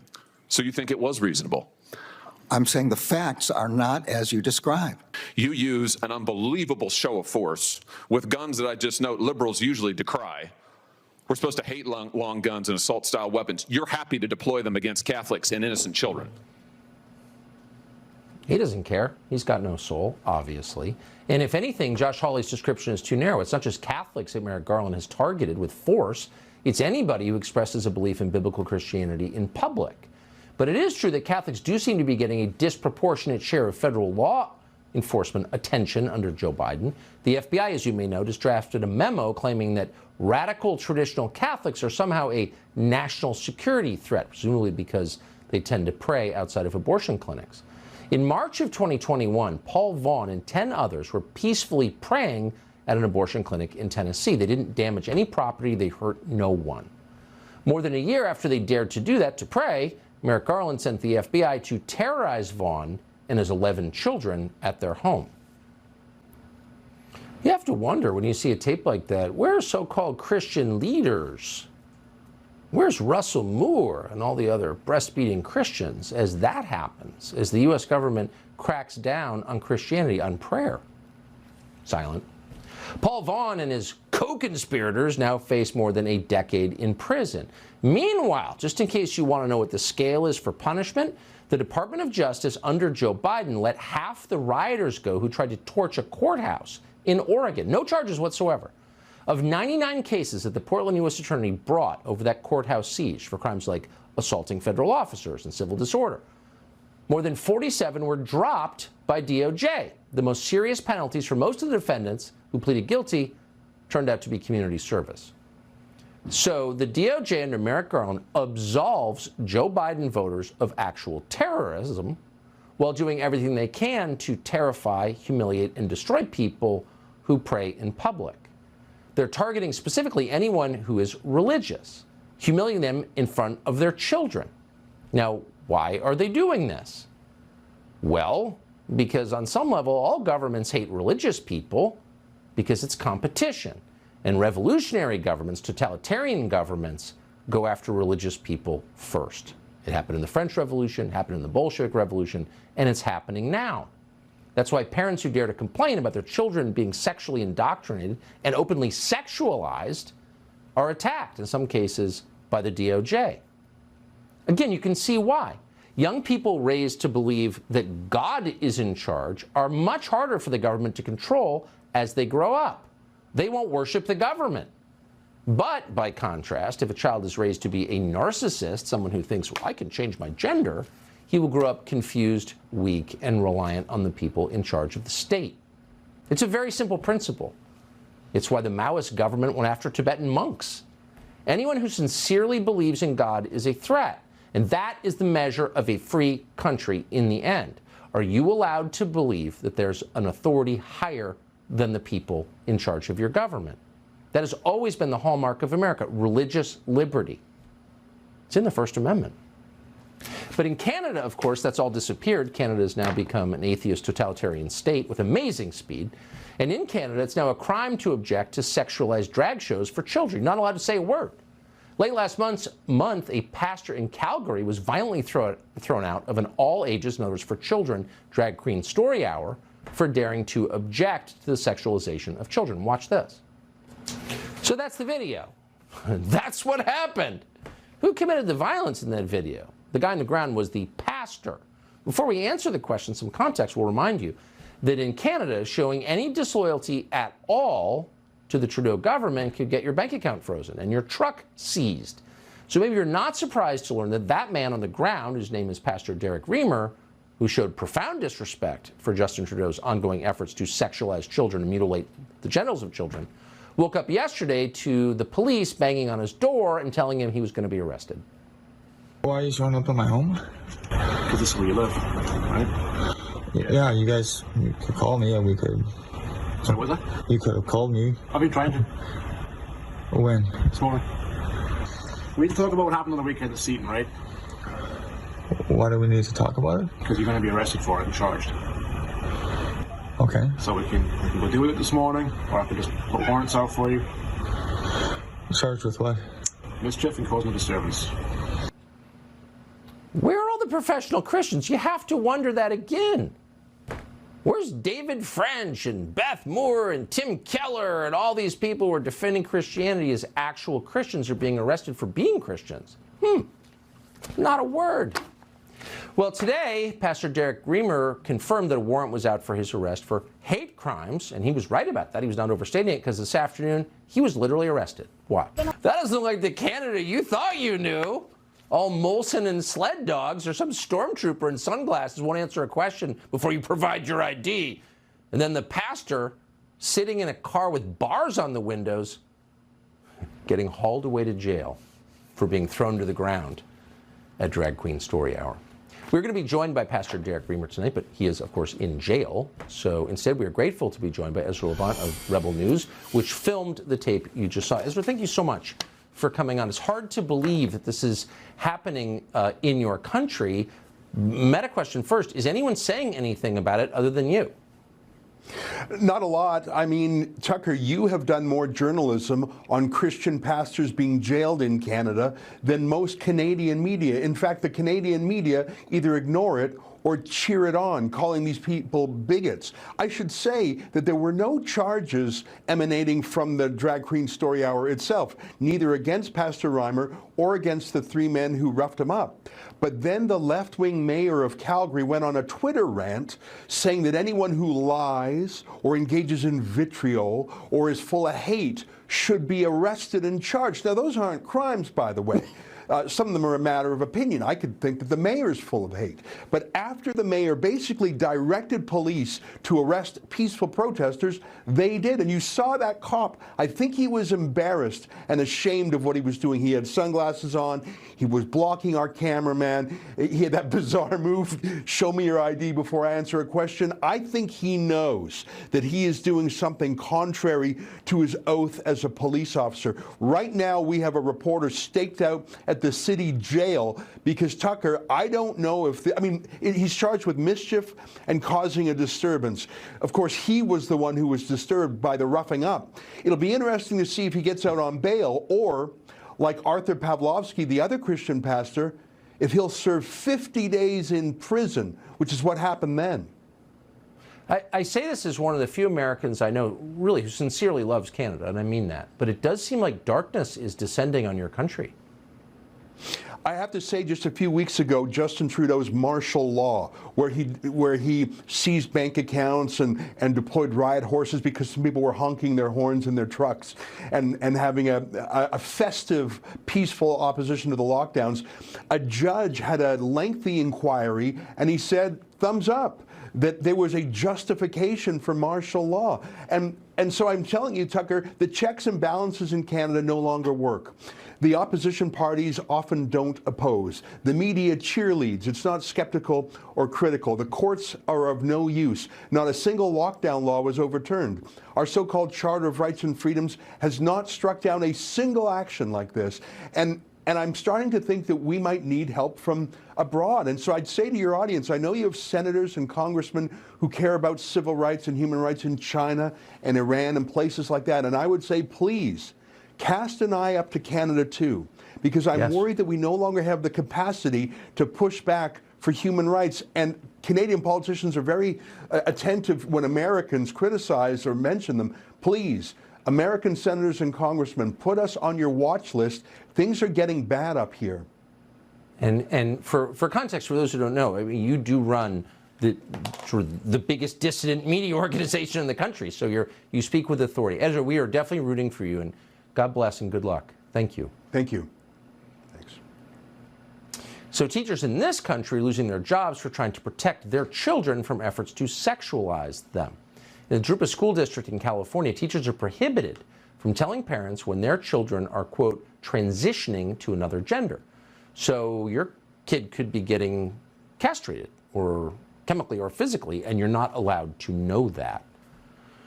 Jessica Tapia teaches in that district. She refused to comply with the policy. She said it violated her Christian beliefs as well as her basic responsibilities as a teacher, so she was fired for that. She's brave enough to join us now, along with her attorney, Brad Dacus. Thank you both very much for coming on.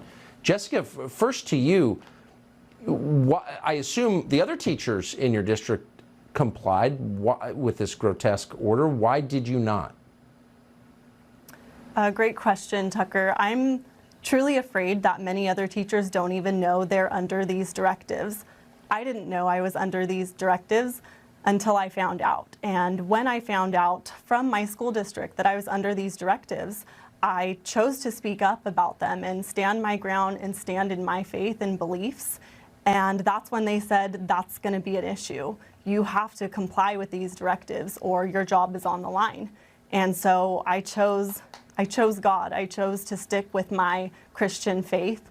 And because of that, they released me from employment because, in their words, they could not accommodate my religious beliefs.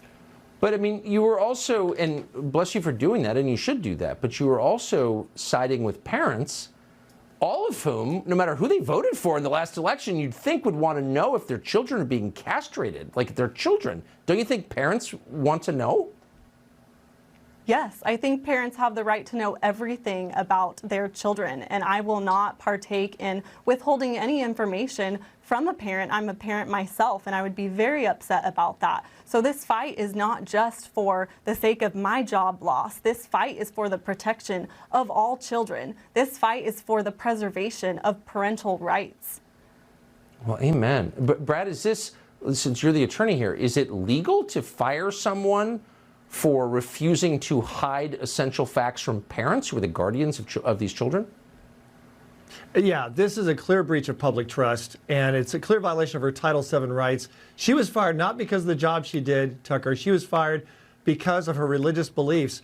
And mind you, she's not alone. We at Pacific Justice Institute, we're representing hundreds of people, employees who are fired because of their faith.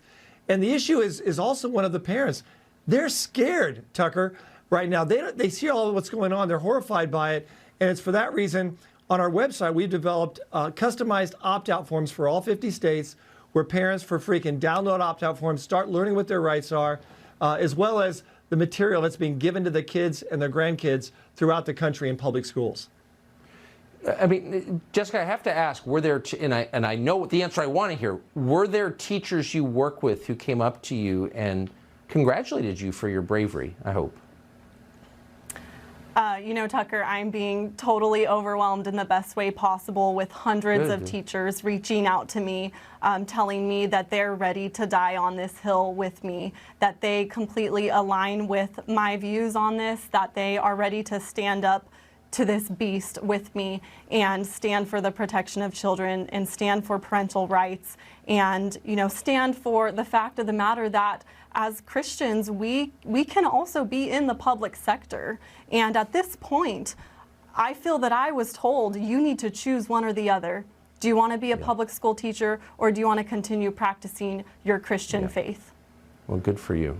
We're always mean to teachers, but I married one, and I know there are a lot of wonderful teachers, and you're obviously one of them. Thank you both for joining us. Thank you, Tucker. So much. Fox News alert on a case you may have been following, a verdict in the double murder trial of disbarred lawyer Alex Murdaugh. The trial attracted a lot of attention. The family is prominent in the state of South Carolina. There was a press conference moments ago. Here's part of it. Justice was done today. It doesn't matter who your family is. It doesn't matter how much money you have or people think you have. It doesn't matter what you think, how prominent you are. If you do wrong, if you break the law, if you murder, then justice will be done in South Carolina. And I think South Carolina has shown the nation and the world how a process can work and work well. Fox's Trace Gallagher is rooted in this trial. He's been following it for 6 weeks since the beginning. He joins us tonight for a recap. Hey, Trace. And Tucker, it's about as fast a verdict as I've ever seen. The jury of 8 women and 4 men deliberated for just under 3 hours. And usually when you have 76 witnesses, it takes several hours just to review the testimony. So a quick verdict is often beneficial to the defendant, but not this time. And remember, Alex Murdaugh's defense was basically, yes, I'm a liar. Yes, I'm a crook. Yes, I'm a drug addict, but I'm not a killer. Most attorneys we spoke with during the trial say Alex Murdaugh's biggest hurdle was cell phone video where you could hear Alex Murdaugh's voice proving that he was in the kennel, that's the scene of the crime, just moments before the killings happened. Murdaugh told investigators that he was not in the kennel. But after being caught red-handed on tape, he later testified that he lied about not being in the kennel because his drug habit had left him paranoid. Murdaugh wanted the jury to believe he left the kennel went to his house, did not hear any gunshots, returned to the kennel and found the bodies of his wife and son. He also testified that he held their bodies despite having no blood evidence on his clothing. It's notable the murder weapons were never found in this case, so it was impossible to connect Murdaugh to any of the weapons, and there was little, if any, forensic evidence implicating Murdaugh. But the circumstantial evidence, as you heard, was robust. In fact, the lead prosecutor moments ago in that news conference that's now over says they knew if they had a chance to put on their case that truth would prevail. And it's important to remember Alec Murdaugh testified in his own defense. Most analysts thought he was a very effective witness. The jury clearly did not share that opinion. Tucker. Amazing. Very sad story. Joyce Gallagher, thank you for that. Yep. So as you just heard, prosecutors did hold a press conference very recently when prosecutors spoke about the victims in this crime. Here's part of it. Winston Churchill said, "Democracy is the worst form of government except for every other kind." I kind of want to adopt that and say we may have the worst criminal justice system in the world, but it's better than every other kind that there is. And our criminal justice system worked tonight. It gave a voice to Maggie and Paul Murdaugh, who were brutally mowed down and murdered on the night of June 7th, 2021 by someone that they loved and someone that they trusted. And they couldn't be here to testify for themselves tonight. Their testimony came through the evidence and the information that was gathered by the men and women of the agencies I've just mentioned. It came from the testimony of the agents and the investigators and the attorneys and the folks in our staff who were able to get it to the court record. And so I want to say tonight, their voice was heard tonight and justice was brought for them. We can't bring them back, but we can bring them justice. Judge Jean Pirro is co-host of The Five, has also been following this case, and we're happy to have her join us tonight. Judge, thanks so much for coming on. What's your takeaway from this very, very sad and ugly saga? Well, I followed this case from the beginning. There were something like 28 days of testimony. It was a span of about 6 weeks. Incredibly fast verdict, especially in a case that's circumstantial. But all murder cases, essentially, because the victim isn't going to come back and say, he killed me, or unless there's a video or an eyewitness, they are all circumstantial. This family was from one of the wealthiest, most successful, legendary family in that county in South Carolina. This defendant was arrogant enough to think that he could take the stand and convince the jury that, yes, I took pills and I was a drug addict and I stole from people, a quadriplegic and young women and my housekeeper and all that other stuff, but I didn't kill my wife and son. And okay, maybe you can buy that. But the problem is that he lied until he was mandated to admit as a result of a Snapchat video that was released not that long ago that had his voice at the scene of the crime within minutes of the crime. And it was curious to me why, Tucker, the defense wanted to take the jury to the scene of the crime. If anything, by the defense taking the jury there, they were able to assess how far the house was where the defendant said, I was taking a nap, is sleeping, and I didn't hear any gunshot wounds, to the distance at the kennels where you would have heard the gunshot wounds.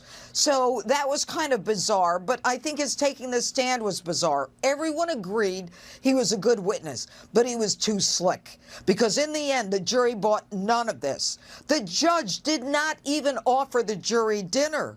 He said, you've got beverages, soda, chips, and, cookies or whatever. The judge eventually said there was an overwhelming evidence of guilt here after the jury returned the verdict. May I ask you a question? You said he was slick, he was very good as a witness. This guy's an ambulance chaser, right? Isn't he a slip and fall lawyer who's used to arguing cases? He is an excellent attorney. And that's what people Well, were I meant that as an insult. Yeah. Sorry. But look, he was an attorney with a huge law firm that made a lot of money. He made a lot of money. He spent a lot of it on drugs and just stealing. He just kept stealing to the next level. But this case came down, Tucker, to the classic motive, means, and opportunity. The shell casings, although they never found the guns, were consistent on the property, a 1,700-acre property, as a shell casings from the weapon that killed Maggie, the wife. And the kind of gun that was used was his favorite kind of gun. So what you had here was a guy who had a wife who was speaking to a matrimonial attorney, a son that he called a little detective. Very important.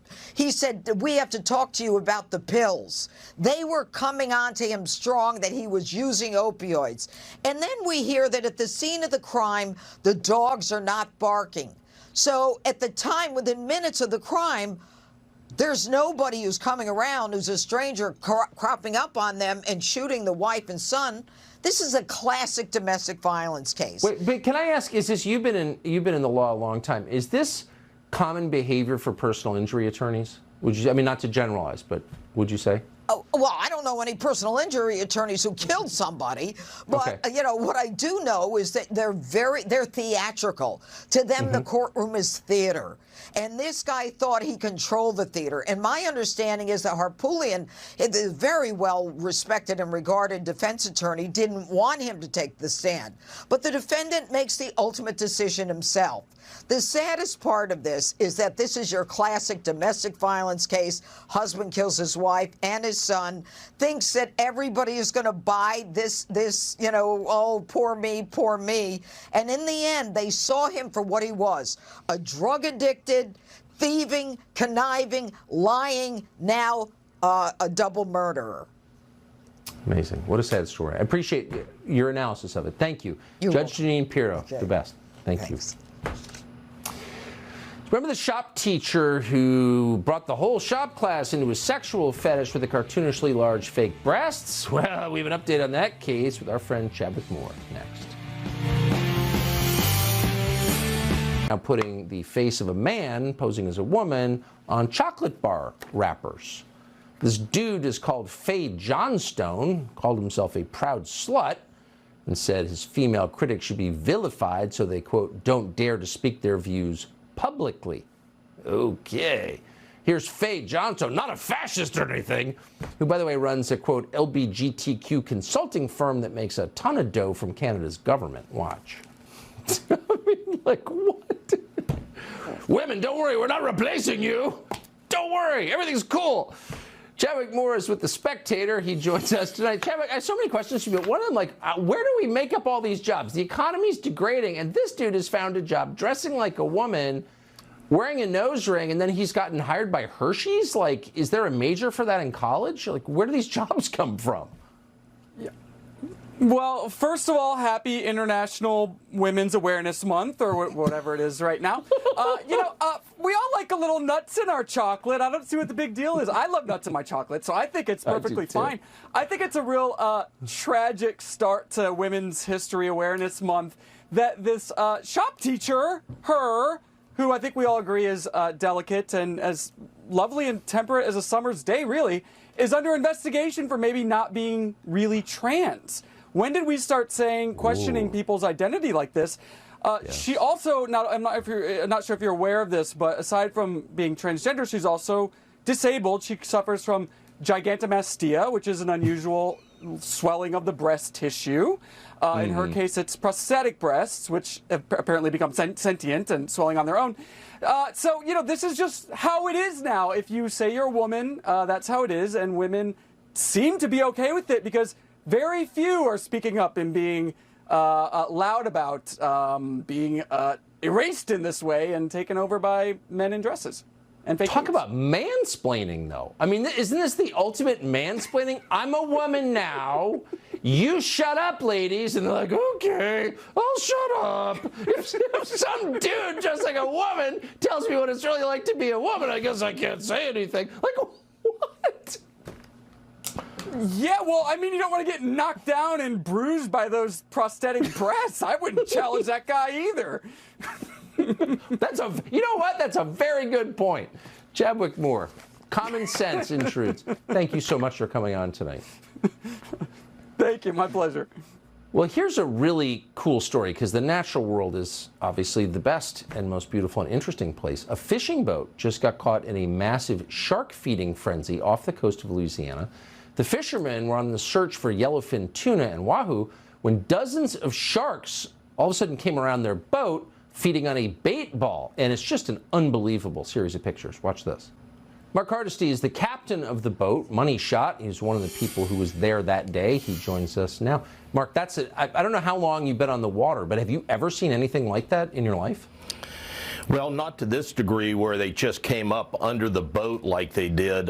We've seen it many times, though, because the shark population in the north central Gulf has exploded, kind of like a cockroach infestation, and it has just dramatically increased, and it has decimated a lot of the food fish and is working on the game fish that are so prevalent in Venice, Louisiana, because the federal restrictions under the Magnuson-Stevens Act have really done a toll on the fishery, and it's certainly a overregulation situation that's going on now.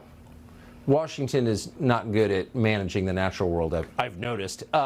So, I mean, I hope they're not going after redfish. And are they? And why do you think the shark population has exploded? Well, the shark population, we believe, has exploded because of the restrictions on commercial fishing, quite frankly, and fishing in federal waters. Shark fishing is still allowed in state waters, and that puts really no dent in it in comparison to what's going on offshore. And in the Gulf, it's 9 miles and out or state or federal waters, and then 9 miles in or state waters. So when you see a feeding frenzy over a bait ball like this, and you're on a boat, it's a decent-sized boat, 4 engines, but it's still an open boat. Do you have fantasies about falling in? Well, certainly it crosses your mind, but I'm in a pretty seaworthy boat. I was in a 37 Freeman, which is a very seaworthy boat, and so there wasn't that much concern about that aspect of things. But certainly they were so frothed up in this frenzy that, certainly there's something that crosses your mind that one launches himself into the boat. Luckily that didn't occur, and unfortunately this is just occurring more and more. I've noticed an exponential increase in shark activity in the Gulf over the last 5 or 6 years. And what that's shown is that the Magnuson-Stevens Act has essentially, the harm that it has caused is simply been in place long enough to really start dramatically increasing the population of these sharks. Yeah, I think people who understand nature should have a voice in the management of our natural world, but of course you don't, unfortunately. Mark Hardesty, thank you so much for joining us tonight. I appreciate it. Thank you. So official Washington has lost almost all control of itself at the idea that the public might get to see some of the videotape from January 6th. It needs to be hidden. Well, there's a new poll that shows actually most people completely disagree. Why can't we see it, says the poll. And we have those numbers, and the public is right in this case. We'll bring them to you after the break. You know what the #1 best-selling book in the world is? It's the... So the defenders of democracy are out defending democracy again. They're telling you it's really, really dangerous, and anyone would get to see the thousands of hours of surveillance footage from January 6th, which has been hidden from the public for 2 years, as a tiny group of people gets to make up stories about what happened that day and change the country on the basis of those stories. And we respectfully disagree. We think people should, in a democracy, be allowed to see what their government is doing and get as much evidence as they can. And it turns out the public agrees. Rasmussen, the polling firm, just found that 80% of American voters believe it's important that the public should be allowed to see the videos from January 6th. That would include 86% of Republicans, okay, but it would also include 78% of Democrats, 78% and 75% of independents. Wow. So you're defending democracy, but you're denying people information on the basis of which they can make their own decisions. How does that work exactly? Well, it's not democracy, of course. It's building a bulwark against your lies being revealed. And they are lying. And we know that because we've been looking at the tape. We're going to bring you information on the tape and some of it next week. And we think it's going to be really, really interesting. Winston Marshall played lead guitar and banjo for the band Mumford & Sons, which became internationally famous and successful, and for good reason. They're great. Then he made the mistake of mildly praising a book about Antifa writers that he read written by Andy Ngo. And his life just changed in an instant. He became a political figure he didn't want to be. And ultimately, he was attacked so harshly he had to leave the band. So we thought it'd be interesting to spend an hour with him, and we just did for a brand new episode of Tucker Carlson today. He's a pretty amazing person, actually, we discovered. Here's part of our conversation.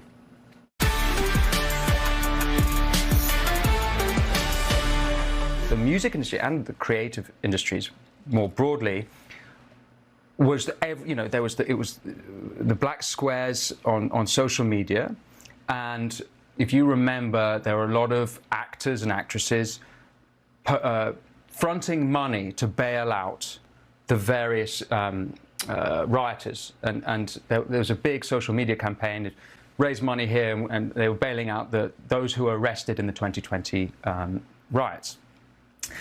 And so that's actually the atmosphere, and I guess that's perhaps why what happened to me is because it was so contrary to the prevailing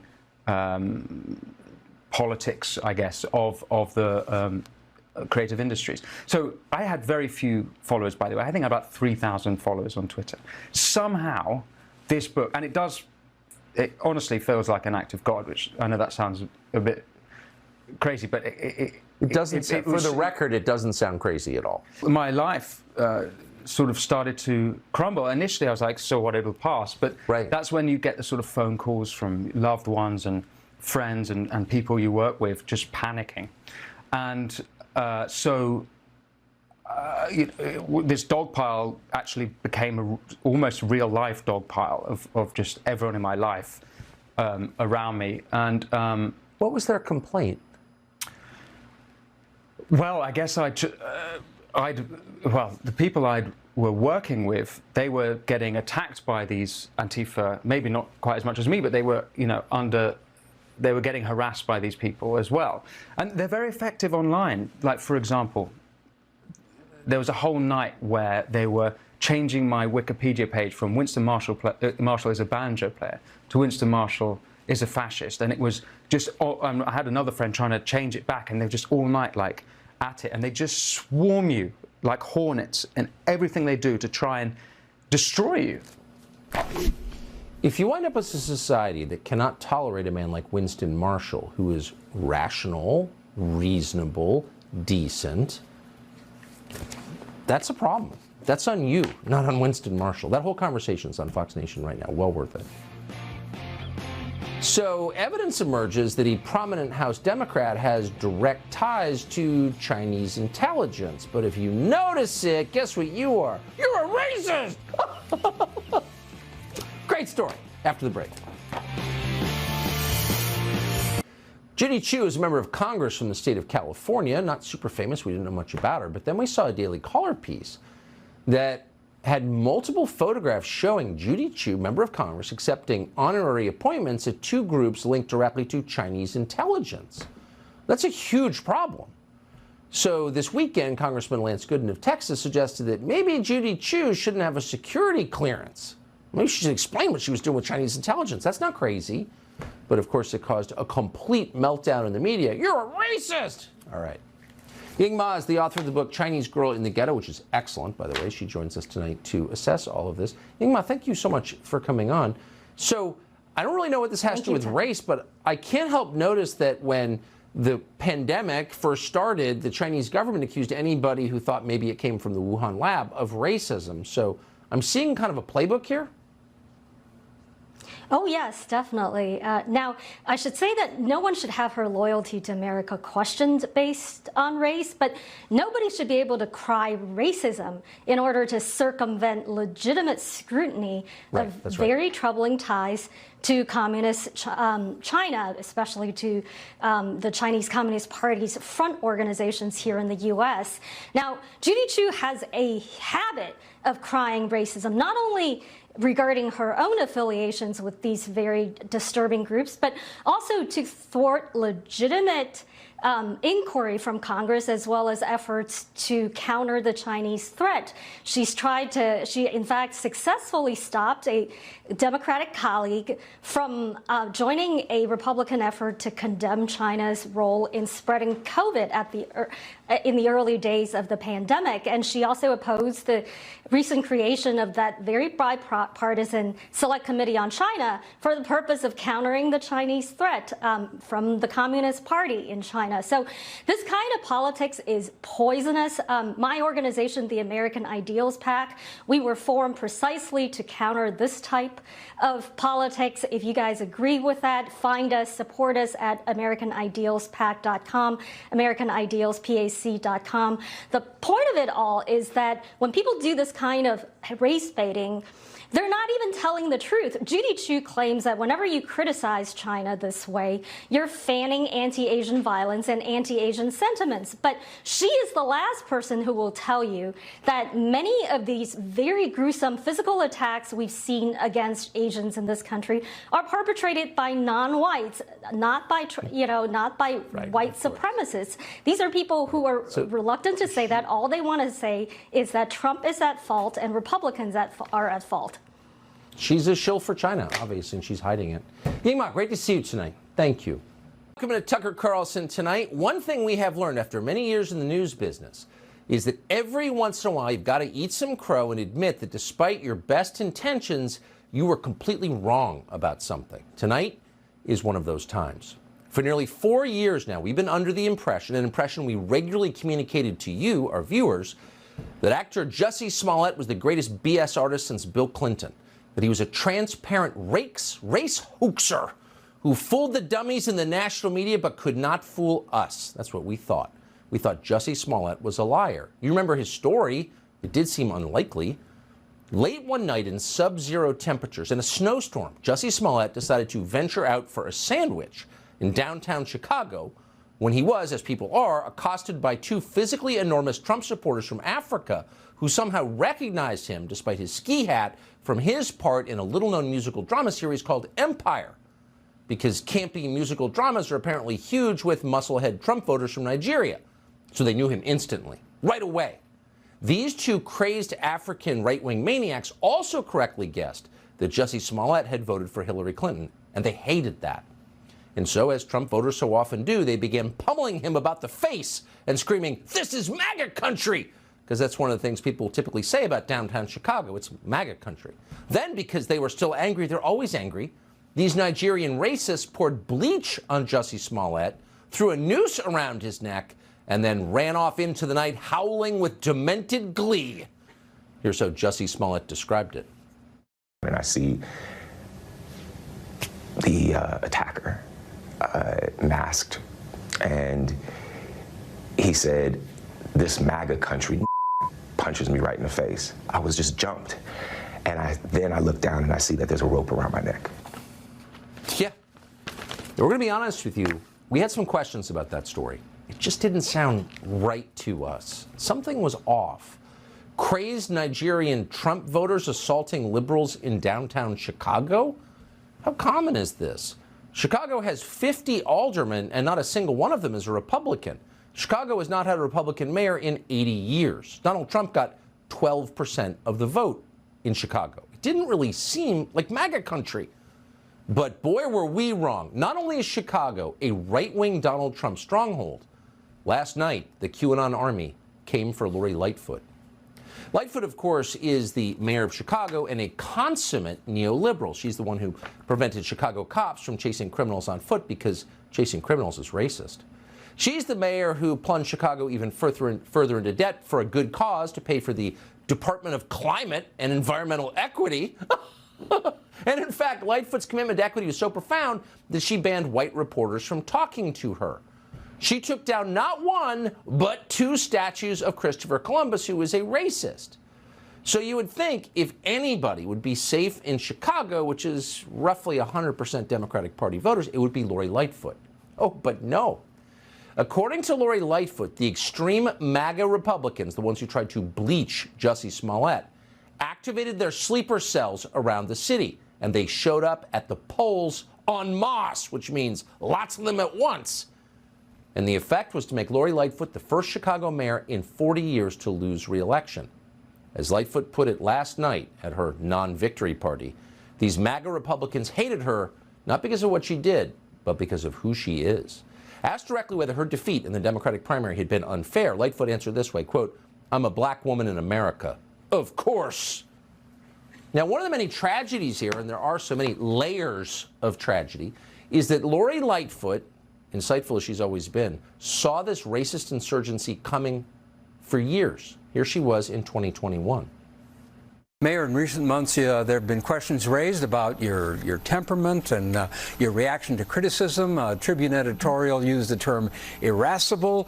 How much of this do you think might have to do with the fact that you're a woman, and specifically a black woman? About 99% of it. Yeah. Because the thing is, there are no women in Chicago. It's an entirely male and right-wing city. And so all opposition to Lori Lightfoot derived from her race and gender. It's not that people were angry about violent crime in Chicago. That never crossed her mind. No. Here instead is her explanation from last night's concession speech. Obviously, we didn't win the election today, but I stand here with my head held high and a heart full of gratitude. I'm grateful that we worked together to remove a record number of guns off our streets, reduced homicides, and started making real progress on public safety. Obviously, you didn't win. That's true. You got spanked like the bad little mayor you were. But according to the Chicago Police Department, we're also happy she was mayor because she made the city a lot better. Here's what the police said in a statement, quote, "Over the past 3 years, robberies, burglaries, and thefts hit record lows in Chicago. Each of these crime categories saw decreases not seen for the last 50 years. Oh, it's a lot safer than it's ever been in 50 years. Is that true? Well, let's check the same police department's own statistics, and here they are. From 2019 to 2023 in Chicago, robberies went up, not down, actually, up 27%. Theft, nearly 40%. Murder, kind of a significant category, 59%. How about motor vehicle theft? Is that up or down? Oh, it's up 270%. So if you'd average all that out, that means all crime is up 33%. There were 300 more murders by gunshot in 2021 than there were in 2019. There were 2,000 more shooting victims. There were 30% more overall shootings. So that's not a safer city, actually. That's a much more dangerous city that people are fleeing for their very lives. What's interesting is that the people in charge of making the place safer are still working to make it much more dangerous. The top prosecutor in the city, Lori Lightfoot's ally Kim Foxx, is rejecting thousands of felony cases every year, just not prosecuting crimes. In 2022, for example, Chicago prosecutors had a total of 20,000 felony cases come in the door, and out of those, they rejected right out of hand 2,000. They pursued, out of 20,000 cases, just 1,900 to indictment, not to conviction, just to indictment, charging people. And those numbers are not an anomaly. They're similar for every other year of Lori Lightfoot's historically disastrous tenure as mayor. And what's happening? Well, people are fleeing Chicago, as noted, because they don't want to get killed. And you can see that in the home prices. Where are home prices highest in America? Of the 12 highest priced home markets in America, 9 are in Florida, because people are fleeing there. The opposite is true of Chicago. The median home price is less than the median home price in the country as a whole. In fashionable Chicago, the median home price in Chicago is $270,000. So who did this? Well, it was a group effort, but Lori Lightfoot was the mayor. But it's not her fault. You know whose fault it is? Businesses and residents, pedestrians. They made themselves easy targets. Watch. I'm disappointed that they're not doing more to take safety and make it a priority. For example, we still have retailers that won't institute plans like having security officers in their stores, making sure that they've got cameras that are actually operational, locking up their merchandise at night, chaining high-end bags. These purses seem to be something that is attracting a lot of attention on these organized retail theft units. Wait, what? Did she just blame the stores for getting robbed? How is that different from saying, well, you're wearing a halter top? Of course you got raped. I mean, it's not different, actually. It's blaming the victim. It's disgusting. When was the last time you saw a mayor of a city blame crime victims for being victimized? Well, you just saw Lori Lightfoot do it. So crime is no longer punished, by and large, in Chicago, unless you disrespect Lori Lightfoot's authority. And in that case, you went straight to jail. Watch. Now, I've directed Superintendent Brown to order all police districts to give special attention to these parties. And this is how it's going to be. We will shut you down, we will cite you, and if we need to, we will arrest you, and we will take you to jail. Period. We will take you to jail. We'll arrest you and take you to jail. Not if you shoot somebody, if you break Lori Lightfoot's COVID law. But of course, COVID law didn't apply to her because why would dictators follow their own edicts? And so Lori Lightfoot immediately broke the state's stay-at-home order to get a haircut. And when she was busted getting her haircut, not a very good haircut, we'll have to say, she blamed, of course, everybody else. I'm the public face of the city. I'm on national media, and I'm out in the public eye. And you know, I'm a person who I take my personal hygiene very seriously. As I said, I felt like I needed to have a haircut. I'm not able to do that myself, and so I got a haircut. So now Lori Lightfoot is gone. Who comes next? We have no idea. We don't live in Chicago. We're not even going to speculate on the state of local politics in that city. All we know is the most flamboyantly horrible mayor in the country was punished. The system worked. And if it worked in Chicago, maybe it could work in New Orleans, where LaToya Cantrell is quickly destroying one of the most charming cities in the world.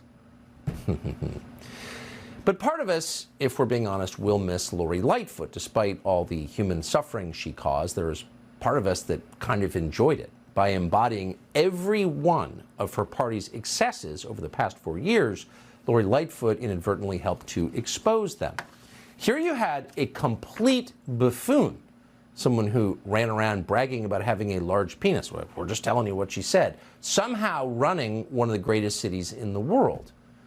At times, it didn't seem like even Lori Lightfoot could believe she was mayor. She clearly didn't really care for the job. Here she is. Just save the tape. Save the tape. That's always our counsel. From May of 2020 till now, March 1st of 2023, American politicians, the entire class, have gone completely insane, and a lot of it is caught on video. And future generations won't believe it when you tell them, so save the tape.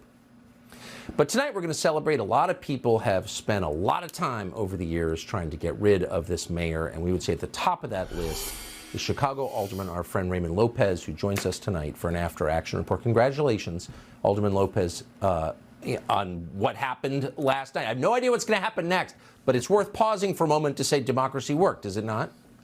Absolutely, Tucker. Good evening. And before we start, let me just say our hearts and prayers are with an officer in Chicago tonight that was shot in the line of duty in the most dangerous of American cities right now. But with what happened with yesterday's election, democracy worked. And the pendulum, I believe, is starting to swing in the right direction, back to the middle, back towards common sense, where the outrageous policies of woke narratives and agendas are coming to an end. And I think that we have one more chance in Chicago, one more hurdle to reach, where we finally put this to rest, where we can have common sense prevail across the entire city, where the law-abiding citizens are the ones that we're fighting for, and that where the city is no longer safe for criminals, but for the good people of the city of Chicago. You always set the most basic possible standards for governance, like can you walk outside your house without worrying about getting shot to death? And I think that's the place to start. So do you think, you said there's one more chance, is there a candidate who you think would uphold that standard? Yes, I think we have a runoff in 6 weeks in the city of Chicago because nobody got the majority of the votes yesterday, one of which is Paul Vallis, the former CPS school CEO and former budget director for the city of Chicago. He's backed by law enforcement, supports all our first responders, and is basically billing himself as a problem solver. His opponent is the Cook County Commissioner, Brandon Johnson, who is super left, tied with our teachers union. And his claim to fame is being able to take away the background checks for renters so that landlords don't know who they're renting to. Come on. I mean, just yesterday would not disavow looting in the city of Chicago as a justifiable means. So I think we have some pretty clear choices in Chicago. It's just up to the voters to not fall for the narratives, not fall for the race baiting and gaslighting, but to focus on what we need to do to put our city back together. So one candidate is for restoring safe streets, the other won't disavow looting. So it seems like a pretty clear choice. Alderman Lopez, I hope you'll come back with an update on that race. Thank you so much, Absolutely. and congratulations. Thank you, Tucker.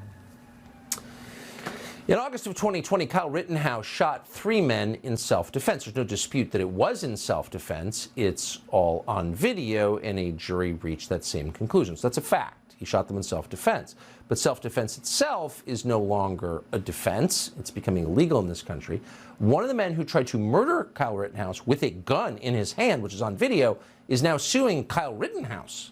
How does that work? Well, Kyle Rittenhouse joins us to respond straight ahead. Plus, our second gentleman, the dude who's married to Kamala Harris, who won't kiss him without a mask on, has some thoughts about toxic masculinity, ladies and gentlemen. Buckle up.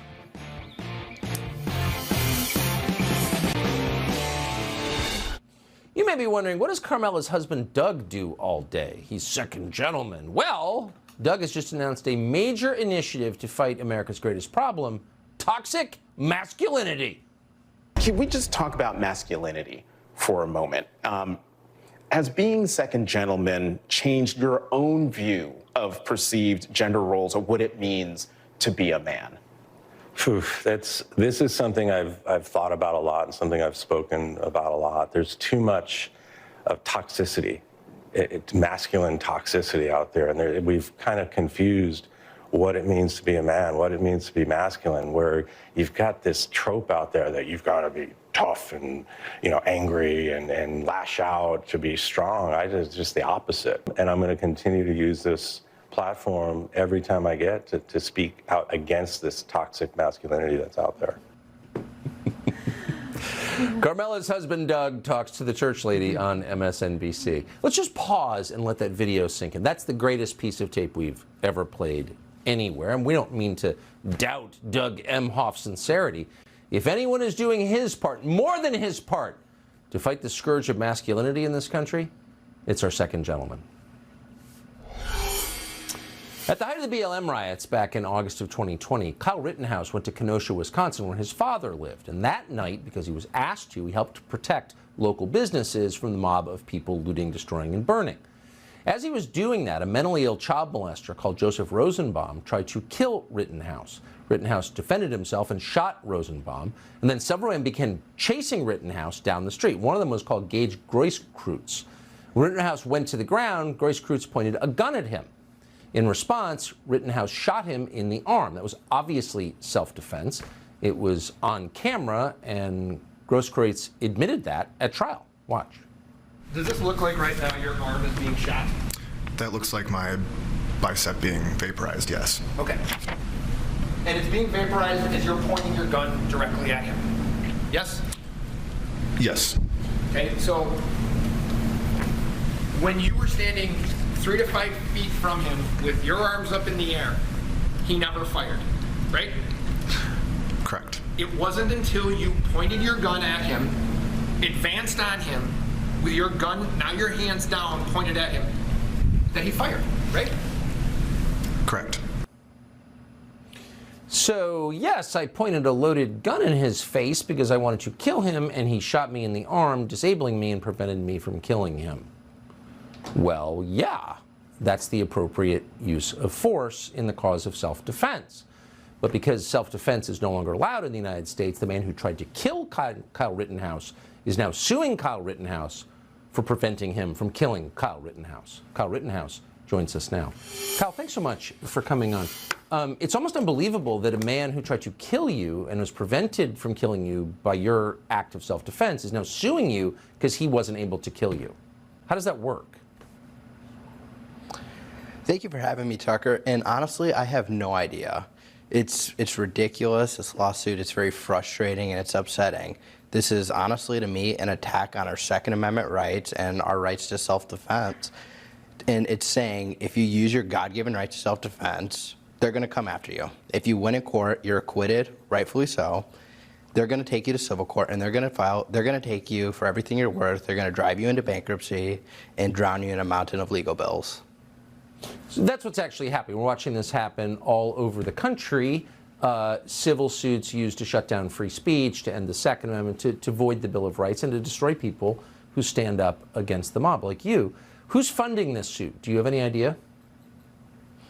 I have no idea who's funding this lawsuit. All I know is that there's a powerhouse of attorneys behind Gage Grosskreutz, and I have Mark Richards, and I know we're going to win to court, but it's going to be expensive. It's going to cost a lot of money to fight these attorneys. They're very powerful. You can go to www.givesandgo.com/Kyle Rittenhouse to help me take on these lawyers so they don't come after more people, because if they can come after me, they will come after you. Well, of course, and they are coming after people all over the country. It's an undercovered story, the use of the civil courts to void the Bill of Rights and destroy anyone who stands in the way of their total takeover of the country. How old are you, by the way, at this point? I'm 20 years old. I was 17 when Gage Grosskreutz pointed the pistol in my head. Yeah, a loaded pistol, and tried to kill you, and you did absolutely the right thing, and you disabled him before he could murder you. And I assume at 20, you probably just kind of want to go live the rest of your one hopes long life, right? Absolutely. But, you know, they're trying to, they don't want me to, they want me to go away, but they want to drown me in these legal bills, and they want to sue me and pretty much not allow me to live a normal 20-year-old life. Yeah. Well, you did the right thing. You know, if someone points a loaded gun in your face and tries to kill you, you have not just a right but an obligation to respond, and you did. So Kyle Rittenhouse, thank you so much for joining us tonight, and Godspeed in what's happening to you. So our producer's embedded with Kyle Rittenhouse during his grotesque criminal trial. The documentary is called The Trial of Kyle. It's on Fox Nation. So you may have noticed a lot of disasters, kind of hard to know why, suddenly affecting our food supply in the United States. Now there's another one. All over the country, cows, source of beef and milk, are becoming ill and dying. One farmer says dozens of his cows have died since August. He'll join us next to explain what's happening. All the things to pay attention to, the food supply has got to be pretty close to the top of the list, and that's why we covered it when large numbers of chickens began dying around the country. Now cows are dying. The culprit appears to be an outbreak of a tick-borne disease called filaria. That outbreak is believed to have begun in New Jersey in 2017, then spread to Northern Virginia, Pennsylvania, Tennessee, and beyond. Christopher Haskins is a commercial beef farmer in beautiful Chatham, Virginia, the far southern part of the state. He says he's lost 41 cows since August. That's cost him $60 grand and delayed his calving schedule significantly. Christopher Haskins joins us tonight. Mr. Haskins, thank you so much for coming on. Tell us what this is and how it's affected your herd. Yes, sir, and thank you, Tucker, and thank you for caring about something that's affecting the agriculture industry. So about in August, we generally start calving in September of every year. In August, though, we start keeping a check on our cattle herd just to make sure everything is going as planned. On August the 4th, I found a cow that had passed away. Didn't think much of it at the time. You're going to lose a cow every now and then in this business. That following week, though, I found another cow that had passed, and I told my father, I said, you know, that something's going on here. I'm not quite sure what it is. They weren't due to calf at that time. Well, then by the third week of August, we were losing multiple cows a day, and fortunately, my wife's a veterinarian, and I've got some good relationships with other veterinarians in my area. So we got some cattle up. I had some cows having calving problems, and I normally never have that. Maybe I pull one calf a year from a cow assisted birth. I had 4 in 2 days, and so on a Monday, that third week of August, I noticed a cow that wasn't acting right, staying down to the creek by herself in the shade when others were out grazing. So I I tried to feed this cow and she tried to attack me. And so then I knew something was up, so I contacted one of the local large animal vets and told him that I knew I had a problem in my herd, and I was pretty sure this animal would die within the next few hours, and if he could come draw a blood sample, I sure would appreciate it, because at the moment she we weren't going to be able to draw blood from her being in the shape she was in. And so the cow died within a couple of hours. The vet came out, drew the blood. The blood looked like Kool-Aid. It was very watery, where the cow was so anemic. And he sent that off to our local lab, and unfortunately I kept losing cattle throughout the week before I got the results back. And that Wednesday morning, I about mentally and physically really had it, to be honest with you, so I contacted VDAX here in Virginia, looking for somewhere that maybe could do a necropsy for me, because I knew I was going to lose an animal that day. I just didn't know when, and that evening I lost 2 more animals, and I loaded one of the animals up and took it for a necropsy in Whitfield, Virginia at a lab. And that next day I was told by the veterinarian that did the necropsy that more than likely it was this disease Theileria, and the spleen of the animal was 2 times the normal size, and it was very jaundiced or yellow inside. And so that's when that's when we knew what was going on. But then my animals continued to die. I lost my last one on October the 12th. Unbelievable. Christopher Haskins, thank you so much from Chatham, Virginia. I'd like to keep track of that stuff, and I hope it doesn't spread much farther than it already has. And I hope you come back with an update if it does. I appreciate it. Thank you. Yes, sir. Yes, sir. Thank you. So people are living all over the streets of major American cities. You're supposed to ignore it. Drug addicts mostly. A lot of them are mentally ill, both as a result of drugs, or they were driven to drugs by mental illness. But the problem is it's wrecking our cities. In St. Louis, a man called Deshaun Thomas just executed a homeless man on the side of the road. Police believe Deshaun Thomas is also homeless. Watch. So this is one of the biggest problems that we have, and almost nobody has any idea what to do about it or any will to do anything. Dr. Mark Siegel has a sense of what we should do, and he joins us to tell us what it is. Doctor, thanks for coming on. Hi, Tucker. You know, first of all, it connects to something you started the show with when you were talking about Chicago, because Chicago is 65,000 homeless, and they're overflowing into the shelters into O'Hare Airport, where there's encampments and a lot of violence is going on and crime. In L.A., there's 50,000 homeless that don't have shelters. In New York, they are sheltered. Almost 70,000 are sheltered. And I'll tell you in a minute why shelters make a difference as step one. I have 3 steps for what our Democrat mayors could actually do if they're listening. 3 steps. But as you said, mental illness is a big part of this. 13 times more likely to become homeless if you were in prison. Domestic abuse, you lose your house, you lose your job. That's what we're dealing with here. And mental illness is really high up. So what do? Number one, you provide shelters. You got to have extensive shelters, but that's not enough. Affordable housing would be nice, and L.A. does not have that. That's why everyone's fleeing L.A. And so we need affordable housing. Number 2, we need community service here. We need the community to get involved and not just give somebody a place to live, but how about something to do? A bridge to jobs, maybe give some payment, something that gives somebody their self-worth back. And the third idea is we need to address this mental illness, 1/3 severe mental illness. We need clinics on wheels in cities that come and take care of our homeless and deal with the mental illness parts. And in prisons, by the way, I told you at the beginning, prisons are heavily involved in this. We need prison reform, Tucker, because 85% of prisoners are suffering from drug abuse. And I'll tell you, there's one state that's going to surprise you that actually has a handle on this. It's Rhode Island.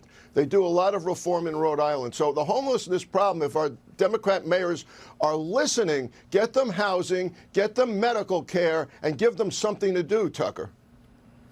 Dr. Mark Siegel for us tonight. Thank you very much. Thank you. The fentanyl epidemic has killed hundreds of thousands of Americans. One mother who lost 2 of her sons to it joins us after the break with a message for Congress.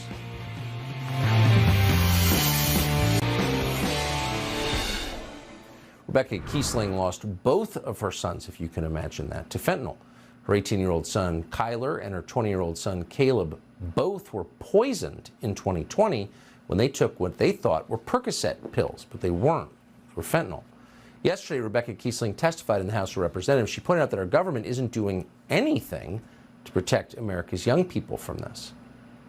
If we had Chinese troops lining up along our southern border with weapons aimed at our people, with weapons of mass destruction aimed at our cities, you damn well know you would do something about it. We had a weather balloon from China going across our country. Nobody died, and everybody's freaking out about it. But 100,000 die every year, and nothing's being done. Not enough is being done. Numbers are going up, not down. You're welcoming drug dealers across our border. You're giving them protection. You're not protecting our children. Rebecca Kiesling joins us tonight. Ms. Kiesling, thank you so much for coming on. You certainly made the point to the Congress. Do you think they heard you? More than half of them did. But I was really appalled at some of the rhetoric that I heard, honestly, from the Democrats, saying that they've heard a lot of fear-mongering. Like, are you kidding me? Like, 110,000 died in 2021. Like, we have a reason to be afraid. China is going after our children. We've got rainbow fentanyl now in candy boxes coming into this country. And now they're mixing fentanyl with a horse tranquilizer so that Narcan won't work, so it can't be detected by fentanyl strips. Like, they're trying to kill off our population. And you're going to accuse me and the others testifying that we're fear-mongering? So you lost both your sons to poisoning by a foreign government, and you're a fear-monger? What was your reaction? I can't even, it's hard even to believe that happened. What was your reaction to that? It's so disgusting. Well, I was really upset by the guy from the Cato Institute who testified that the problem is demand. And that's like some of the rhetoric that I've heard on social media since I testified. People saying, oh, they wanted it. You know, like they were doing something illegal, so they deserve to die. And people didn't used to die from experimenting with drugs. And of course I taught my children not to do drugs. They heard it more than anybody else because their birth mother was a drug addict. But they still experimented anyway. And unfortunately, over 100,000 are, and they're dying. They still deserve to be protected. It's a health issue. They deserved real help, but they deserve to be protected from an attack by, as you said, a foreign nation. Well, I mean, they didn't take fentanyl. They took what they thought was Percocet, and like so many young people, they were poisoned to death by something that was mislabeled. I mean, no different from the Tylenol murders that took place 40 years ago, where people put cyanide in Tylenol. They thought they were taking Tylenol, they got cyanide. I mean, but the libertarian response was, it's their fault. They deserve it.